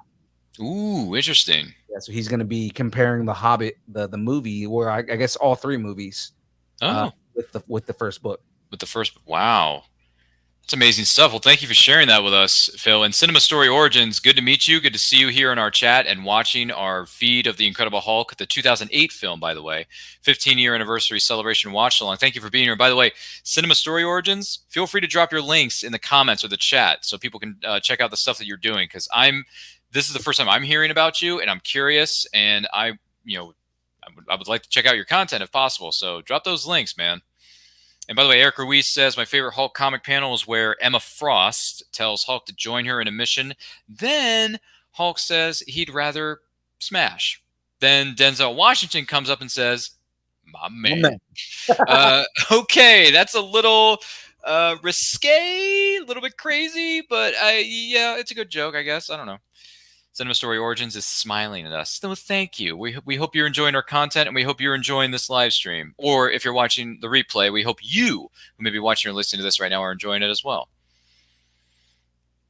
That was the most extraordinary thing I have ever seen in my entire life. So in the movie here, and I'm talking about the context of this movie, does he use Bruce's blood mixed with, what was he using? So it was his blood. I don't remember what it was, but he was trying to compound, right? Yeah. Yeah. What was it that he was able to find that is able to potentially cure him of turning into the Hulk? But now the army has showed up and is listening, and is currently listening in, I should say, on Dr. Samuel Stern's and Dr. Bruce Banner's conversation. And by the way, look what's going on now. He replicated Mr. Green's.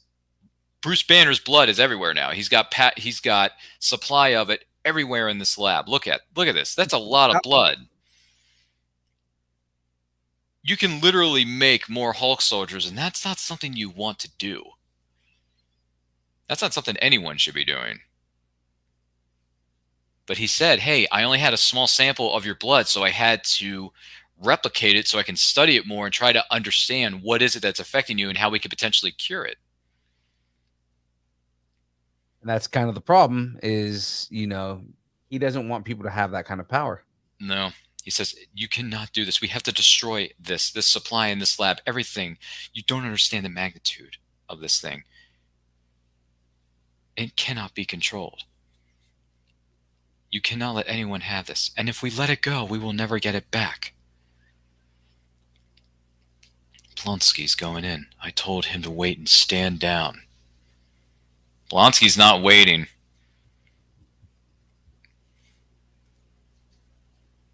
Thing is, like with this is like this is how we start getting the Abomination here in a minute. Mm-hmm. And if we let it go, we will never get it back. Look, I don't like certain people as much as you do, but let's be honest. Let's look at the Bruce has been shot. He's been shot with. I think that's a tranquilizer dart they just shot him with. Yeah, it is. Oh, there's Blonsky. Whoa.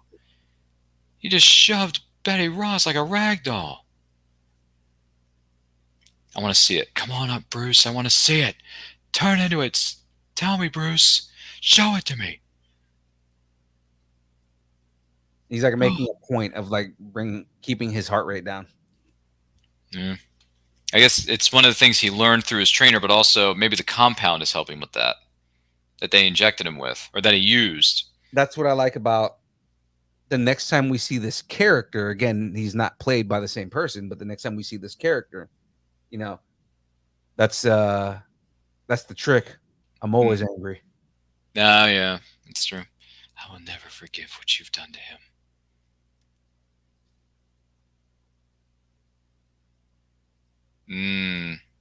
Daughter is striking back at the father and making some very valid points.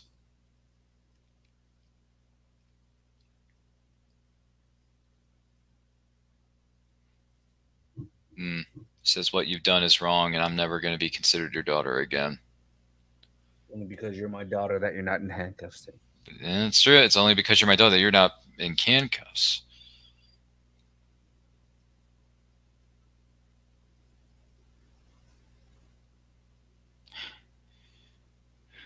She's an annoying. And he doesn't like her. Why are you always hitting people? Did he like karate chop her? Yeah, like in the back or hit her with maybe he hit. Chop to like.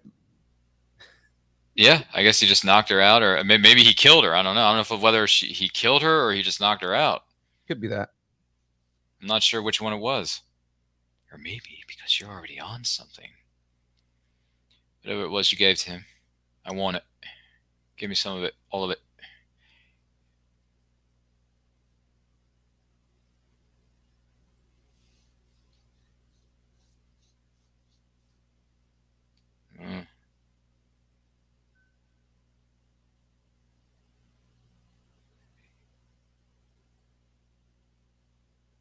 What you're asking me to do is to give you something you shouldn't have. It could become an abomination. I didn't say I was unwilling. Jeez. This Blonsky is out of his mind. He's furious. Now Bruce Banner has been arrested and he is in custody on a helicopter alongside Betty Ross, who's been taken in as well. But he's the one in handcuffs. As if handcuffs make any difference with him. Mm. It's like when they put Superman in handcuffs. You let them handcuff you? Would be much of a surrender if I resisted. But if this is the way to make them feel safe, then I'm all the better for it. What's the S stand for? It's not an S. Right. In my world, it means hope. Well, here it's an S. Oh my goodness, I love that movie. And we just celebrated the 10th anniversary of the most underrated comic movie of all time, known as Man of Steel, just the other night, which you can find on our YouTube channel at Neuroculture Channel, as well as at Krypton Report on their YouTube channel as well, because they were our guests. Tyler, who is one half of the Krypton Report podcast, was on with us that night, and that was a lot of fun, by the way. And actually, it's funny because we are celebrating the 15th anniversary of what is known as the Incredible Hulk movie, but also today is actually Superman Day. So, oh wow, it's the best of both worlds. You have two characters who have actually fought each other. With Superman versus the Hulk? Yeah. When did they fight? They did an amalgam universe. You mean in the comic books? Yes. Mm-hmm. I was gonna say, was there a movie that was made that I wasn't aware of? No, it's a comic book. Oh, was it a good one though? It was decent. So the amalgam universe, what they did was they did like matchups of Marvel versus DC. Oh yeah, that's right. And Superman ended up fighting the Hulk, which Superman should have fought Sentry, but I mean, what you do. Was the Superman versus Hulk comic any good though, or was it eh? They was it meh? The crap out of each other throughout like everywhere. Okay, maybe I'll read that then, because those are two of my favorite. I mean, Superman. With full disclosure, not to get off on a tangent here, but Superman's my number one favorite character, but the Hulk is definitely one of my favorite characters. He's not like this is the thing. If someone were to ask me today or tomorrow, like, who are your favorite 10 fictional characters? Hulk may or may not be in my top 10. Yeah, my top 10 characters are all different variations of Deadpool. So. Oh well. Yeah. That's a show for a completely different podcast. Exactly. For a completely different time is what I'm trying to say. But hey, Deadpool is still Marvel, so hey, it's part of the Marvel universe. So that's not necessarily a bad thing. It's just that I'm not a Deadpool fan for me, so I'll just leave that to the Deadpool fans. I'm not. It doesn't work for me. Some characters work, some don't. The Hulk is one of my favorite characters, though. So if you start talking to me about the Hulk, then I could be like, okay, yeah, let's talk Hulk all day because he's one of my favorite characters. Then here we have the Abomination just kind of wrecking everything. He is cutting loose here in Harlem. What is going on here? What is that, soldier? Talk to me. The Hulk is free, sir. The Hulk is... Wait a minute, that's not the Hulk. Whoa. What did you do? You know the Hulk's not free. He's standing next to you, buddy. You made another one? You made another one. Yep. Oh, we got more people chiming in here. Eric Ruiz says Thunderbolt Ross is a perfect example of an accomplished person who has rarely experienced failure, lets his ego take over reason. Yeah. Cinema Story Origins wants to know, what are you guys watching on? I'm not finding it available anywhere. Well, I'll be honest with you, it's not really available on any streaming site. So if you have it on physical media, whether it's a Blu-ray or DVD or a digital copy, because some Blu-rays come with digital copies now, right? So if you have it on physical media, or if you have to go, I'm not encouraging this, by the way. I don't encourage this. Pirate Bay. If you have, no, what I'm saying. Well, what was the name you just dropped? Pirate Bay. There it is. Yeah. So there's that, but there's also something known as the web that's not so light, but it's not the opposite of light. So if you have to go towards that route, I don't encourage it. I don't condone it. I'm not saying that you specifically should do that. But if you do want to chime in on the movie, feel free to queue up your copy on physical media or streaming service or lack thereof, and watch the movie along with us. The situation with this is this was on HBO Max. Max, yeah. When they switched over to Max, it was no longer on there. Don't you just hate it when that happens? Yeah, and the biggest issue with this movie right now is like, again, it's kind of been blacklisted.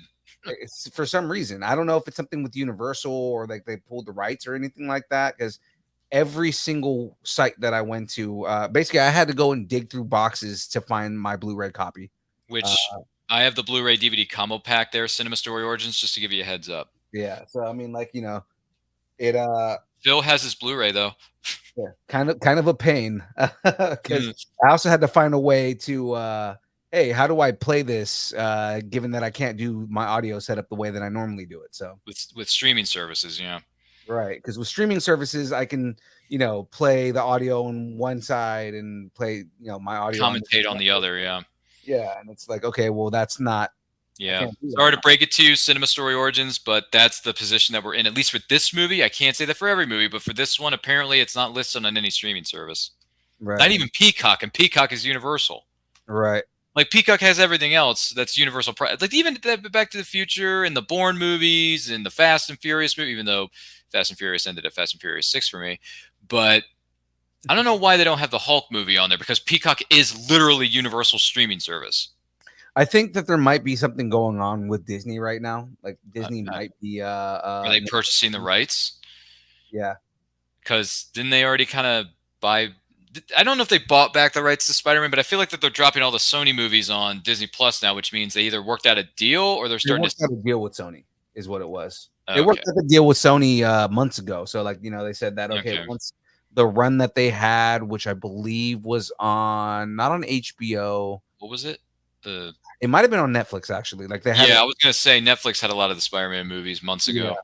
Where it was like streaming on Netflix. Once that deal was done, then they signed it over. Expired, then they had a deal that they were going to run it on start running it on Disney Plus. Oof. Which, hey, I don't mind that, because I like the original Spider-Man movies with Tobey Maguire. So thank you, Disney Plus. I will watch them, and Hulk just hulks out. So in this movie, Bruce realizes, hey, we got a situation here, and we got to fix it. So when his eyes don't turn green, when he's falling away from the helicopter, you think, wait a minute, he's not going to make it, is it? No, he makes it, but it came at a bit of a price, because he had to literally just dive out of a helicopter and go thousands of feet to the ground, and then finally he wakes up, and when his hand comes out and it's like, oh, the Hulk's back, baby. He's not dead. I'm like, yes, give me the fight. Give me the fight that they teed up in the trailer. Like, give me this Hulk versus Abomination fight. In the comics, it's going. Right now. Well, in the comics, you can't kill the Hulk, and the reason is because he's immortal. Hulk becomes a defense mechanism. So if you try to kill him, the Hulk basically just gets stronger. Becomes the Hulk and heals. And it's been multiple times, very dark, but there have been multiple times, and they reference this in the Avengers, where Bruce has tried to commit suicide, and the Hulk just spits out the bullet. Yep, he mentions that in the first movie, in the Avengers movie that came out in 2012. He says, I fired a bullet in my mouth, and the other guy spit it out. So believe me, I've tried. So, which is a very dark subject matter. It is. By the way. But I get why in the comic books it makes sense. Right. It's definitely something that they've addressed in the comics. That's why the Hulk is such an OP character. That's a fair point, by the way. He not only can he not be killed because he'll just heal, right? But the other thing is the more angry he gets, the more powerful he gets. It's true. where they mentioned that in the Ang Lee Hulk too. Right. Well, like we haven't gotten it in the MCU yet, but like World Breaker Hulk is a level of anger where he can destroy a planet just by stepping. Oh my goodness. Boy, that's a scary thought. I don't want him stepping on my planet. Anyway, well, hypothetically. By the way, this Hulk versus Abomination fight is going down. It's going down, son, right now in this movie. And I got to tell you, when we were in the theater watching these two just literally try to tear each other apart, like Hulk is using cars as battery, as like boxing gloves. He's using engine parts to smash him, and then he punches him. And then Blonsky drops that line again. Is that all you've got? Oh my gosh. Like, talk about taunting a unstoppable force, man. Right. He is just literally trying to make the Hulk more and more angry. And now he's trying to go after him. And then he realizes that Ross is trying to take him out. He says, Ross. Like, he's going after Ross now. And look at this. Hulk is tearing into his back right now. That's crazy. He starts ripping bones out of him, which is he's tearing the bones out of him. It's crazy. But you got to do what you can to bring this guy down. Or bring this monster down, I should say. Excuse me. Sorry. Trying to be more specific. Yeah, like the Hulk is pure violence, I mean, the just unadulterated, just kind of just rage. Yeah. By the way, do you remember playing the video game, The Incredible Hulk Ultimate Destruction? Yes, I do. That was fun. You literally are just tearing up like city upon city upon city the whole game. Actually, funny enough, as much as people hated the Avengers game, I did love playing with the Hulk just to like smash things. By the way, Cinema Story Origins chimes in. He says, laugh out loud. They can't afford it, but if there's a beef with Disney and Disney Plus, it wouldn't surprise me. Maybe Edward Norton is being a blankety blank blank about it. I don't know if Edward Norton has any say in the matter because it's owned by Universal, but then again, he was the lead actor in the movie. And for all we know, he may have shot and edited this movie because I heard there were a lot of behind the scenes issues with Edward Norton on this movie. But, the finished product still turned out great because I freaking love this movie. So, despite the behind the scenes issues that took place between Edward Norton and the studio, the movie turned out great. Didn't Edward Norton say that there was like more minutes that they cut from the film or an extended cut somewhere? I don't know. There's a lot of stuff where Edward Norton was like, okay, well, we need to extend this. Like you should do it this way and all that. And he just he's one of those guys that tries to tell the director that he knows better. Mm-hmm. Yeah, it was. I heard it was difficult working. I hear he's difficult to work on certain sets. Period. But this one, I heard there were behind the scenes issues. But listen, the movie turns out great. The fight between Hulk and Abomination is really good, even though I think it could have gone on 5 minutes longer. Because look at them now; they are tearing each other apart on this. I don't even know if this is a rooftop. I feel like it's on. Is this on a rooftop or a street level? No, they're on the street. They're on street level now. All right, because now I know why the people just showed up towards the end of the movie. I'm like, wait a minute, I thought they were on a roof somewhere with the helicopter. What the heck? No, they're on street level. I'm like, oh, great. Well, that makes a lot more sense now that all these people show up in the last 2 minutes of the flipping movie. Look at this. He is just smashing. You don't deserve this power. No, I do, because I know how to control it better than you. Look at that. Man, he is tearing into his... Like, he's putting a spike near his heart. That's crazy. Cinema Story Origin saying he wanted a lot of power and got on people's nerves. That's why he's not the Hulk anymore. Which, I mean, yeah, a lot of it had to do with him behind the scenes drama, right? And like he just kind of they didn't want to have to deal with him, going forward to do more films, especially with the Avengers, and you start getting kind of like the creative minds in there. And there goes the thunderclap. There's a thunderclap. Yeah. Oh man, puts out that fire pretty darn quickly with that kind of ability. Saves the Ross. Well, he saves the crew, basically the members of the crew that are still breathing. Look out. Are those parts of a bell? Is that what it was? Like the weights of a bell? I think it is actually. Like something, you know what I mean? Like something you would find like a bell tower or something like that. Like the weights. I don't know if that's true or not. Anyone else know if those are parts of a bell tower? I don't know. But man, when he was knocking Hulk out with that, I thought, dude, you better get up and defend yourself because this guy is going to literally, he's going to keep going. He's not going to stop if you don't put one of your abilities to work. Look at those weights, man. He's just tearing Hulk apart. Hey, Ross, Any last words? Oh, wait a minute. He's tearing off the... Oh, he's going to strike. Hulk smash! Look, dude, I was so happy you dropped the line. Fun fact. Do you guys know who dropped that line? Who was it?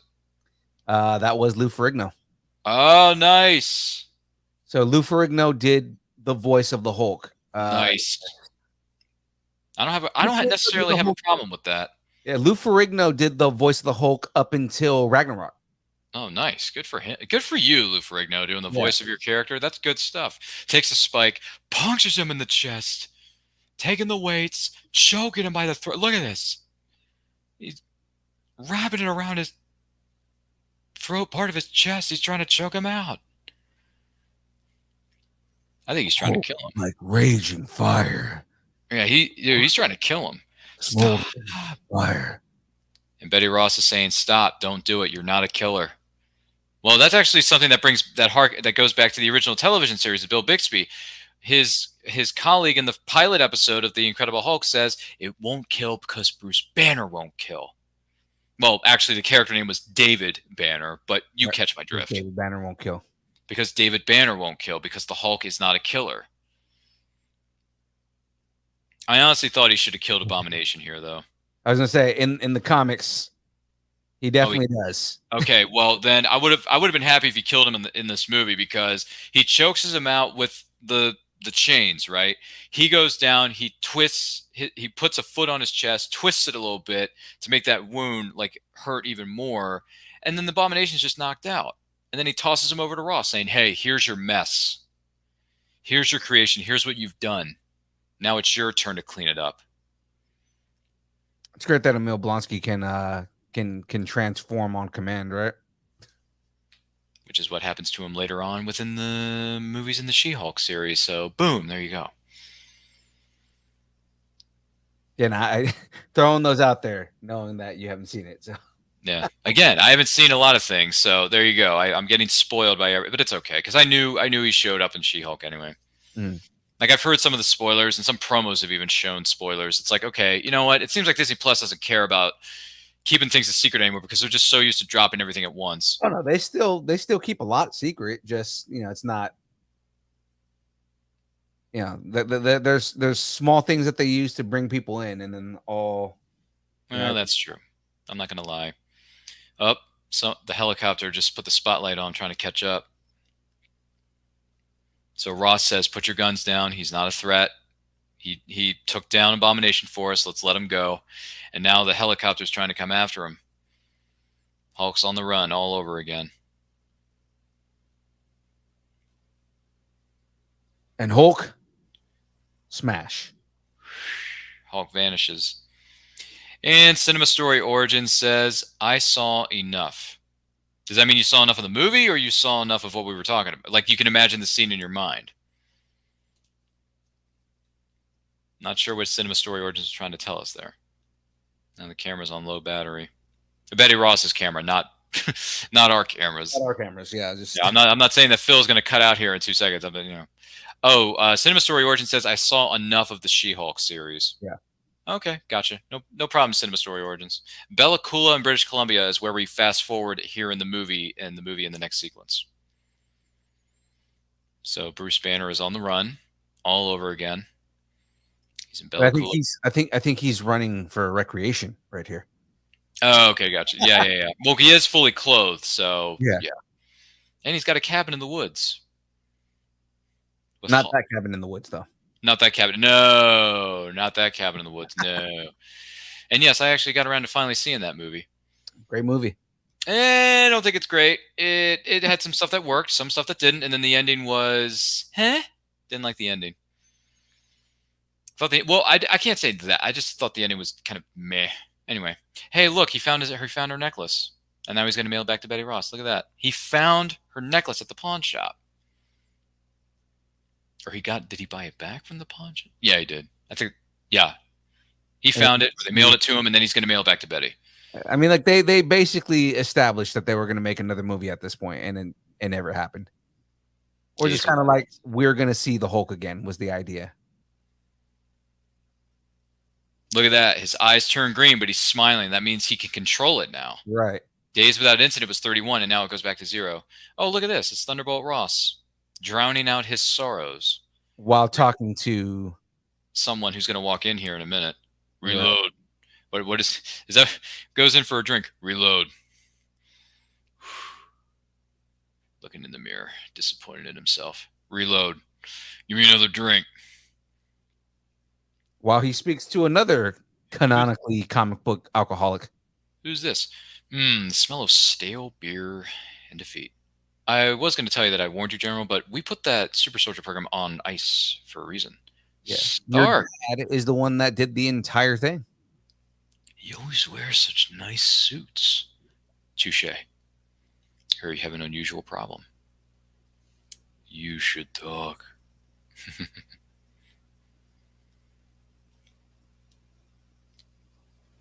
Oh. What if I told you we were putting a team together? Who's we?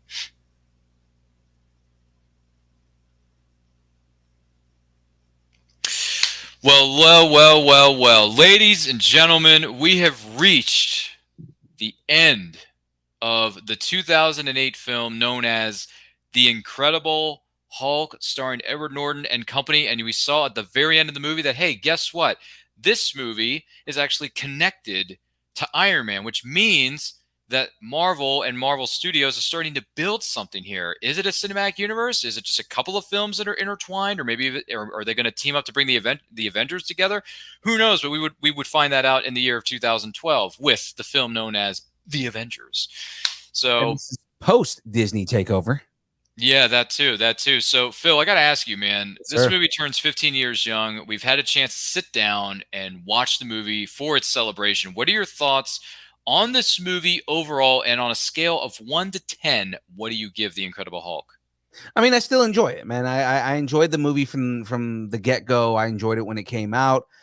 Still enjoyed it here. I mean, there's small little nitpicky things, but for the most part, it stays true to the comics very well, so I mean, I still think it holds up. I think everybody complains about CGI and everything, but I mean, how real do you want things to look?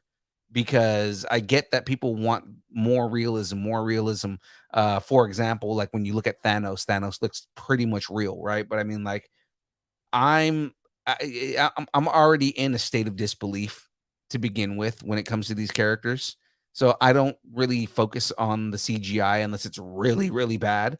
And that's going to be like, if you have like a PlayStation 2 polygon character kind of thing going on. So, I mean, it to me, the entire movie still holds up. I think it still looks good. I think the storyline still holds up and still really good.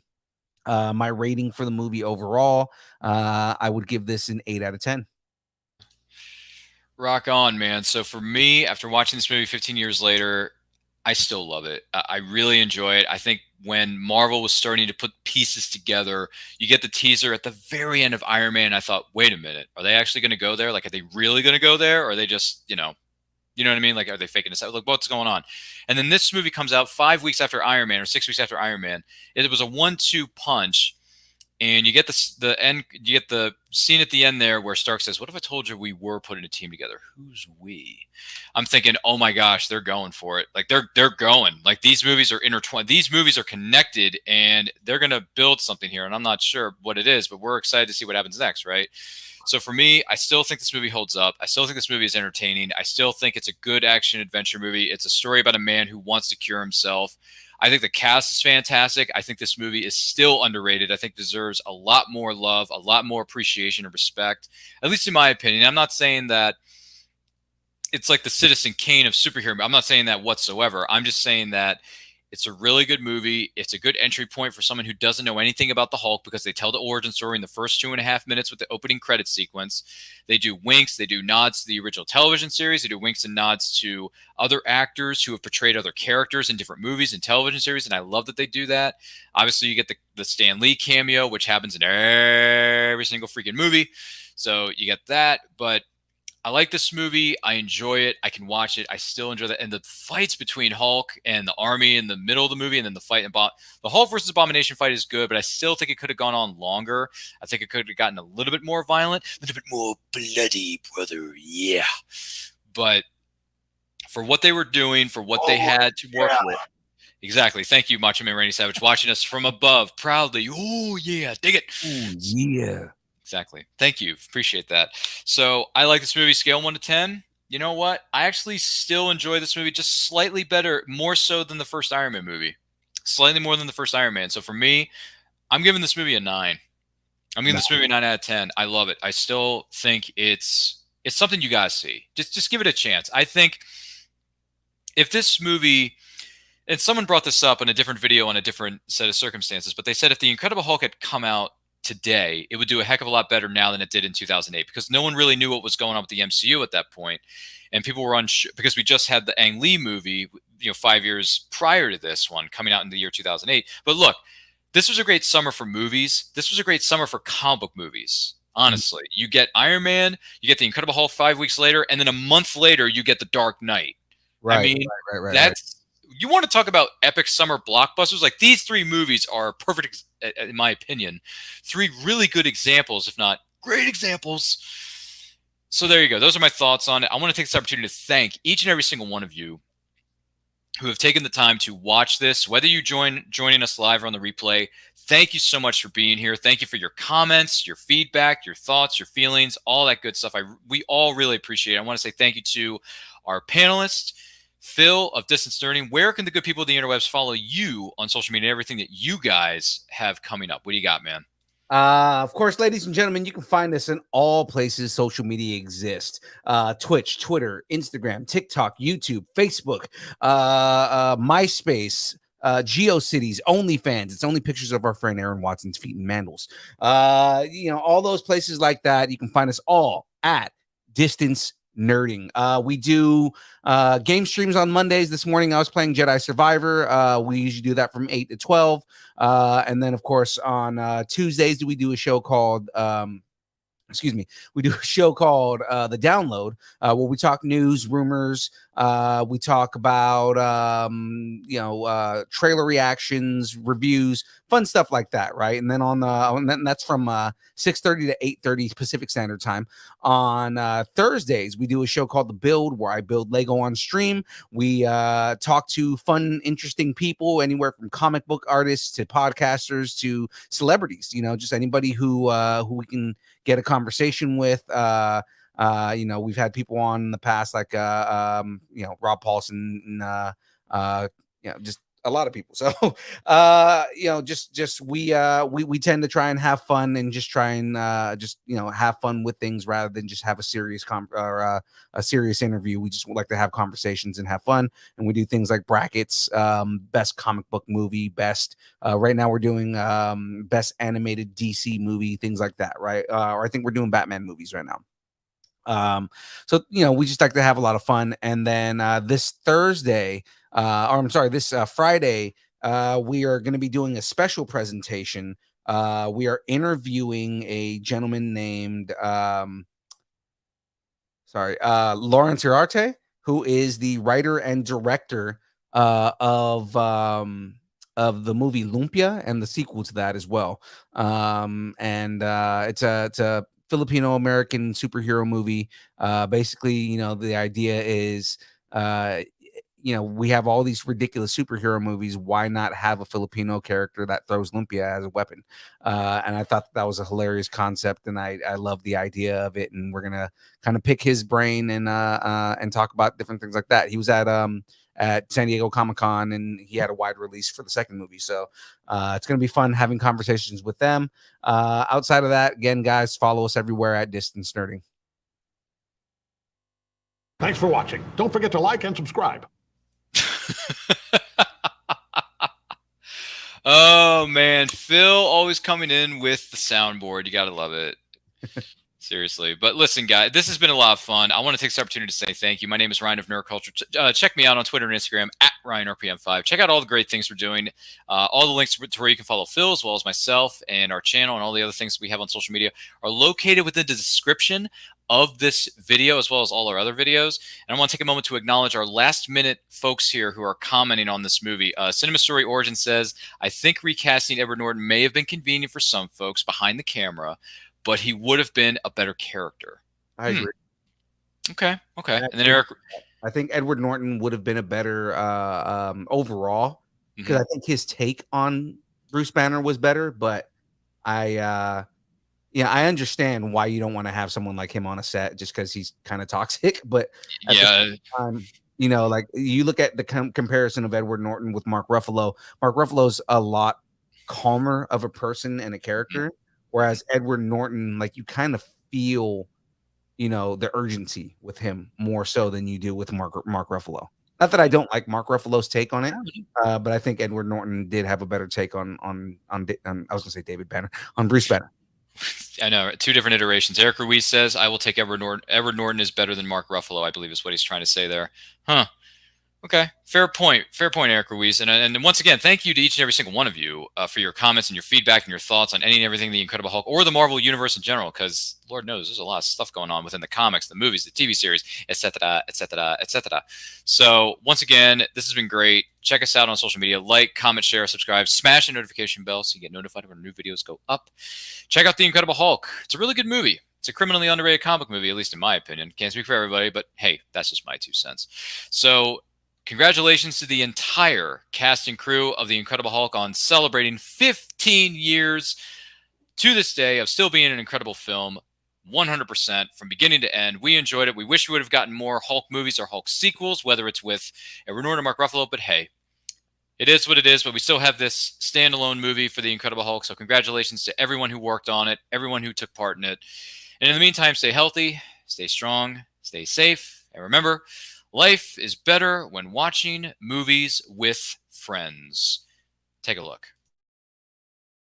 You become part of a bigger universe. You just don't know it yet. Now available on Blu-ray and DVD. I am Iron Man.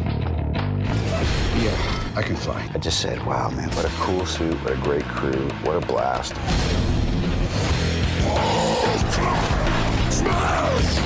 We wanted to have more fun and have more action and really deliver the Hulk that we thought audiences wanted to see. Oh, it's good to be back. As soon as I heard that there was a possible part, I was desperate to be a part of it. I want one. No.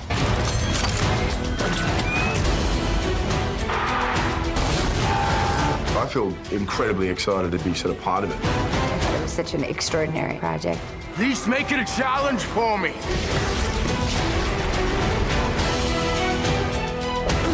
Don't know when to give up, do you? I can do this all day. He's everything that I wish I could be as a man. You know, he's good for the sake of good. What made you so special? Nothing.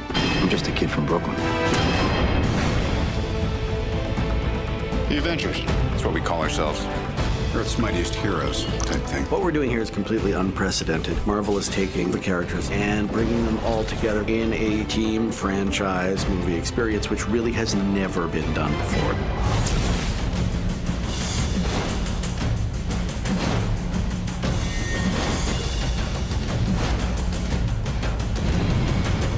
And for the first time ever, from the Marvel Cinematic Universe, Phase 1, Avengers Assembled Limited Edition Collection. Available now at participating retailers and at AvengersAssembled.com.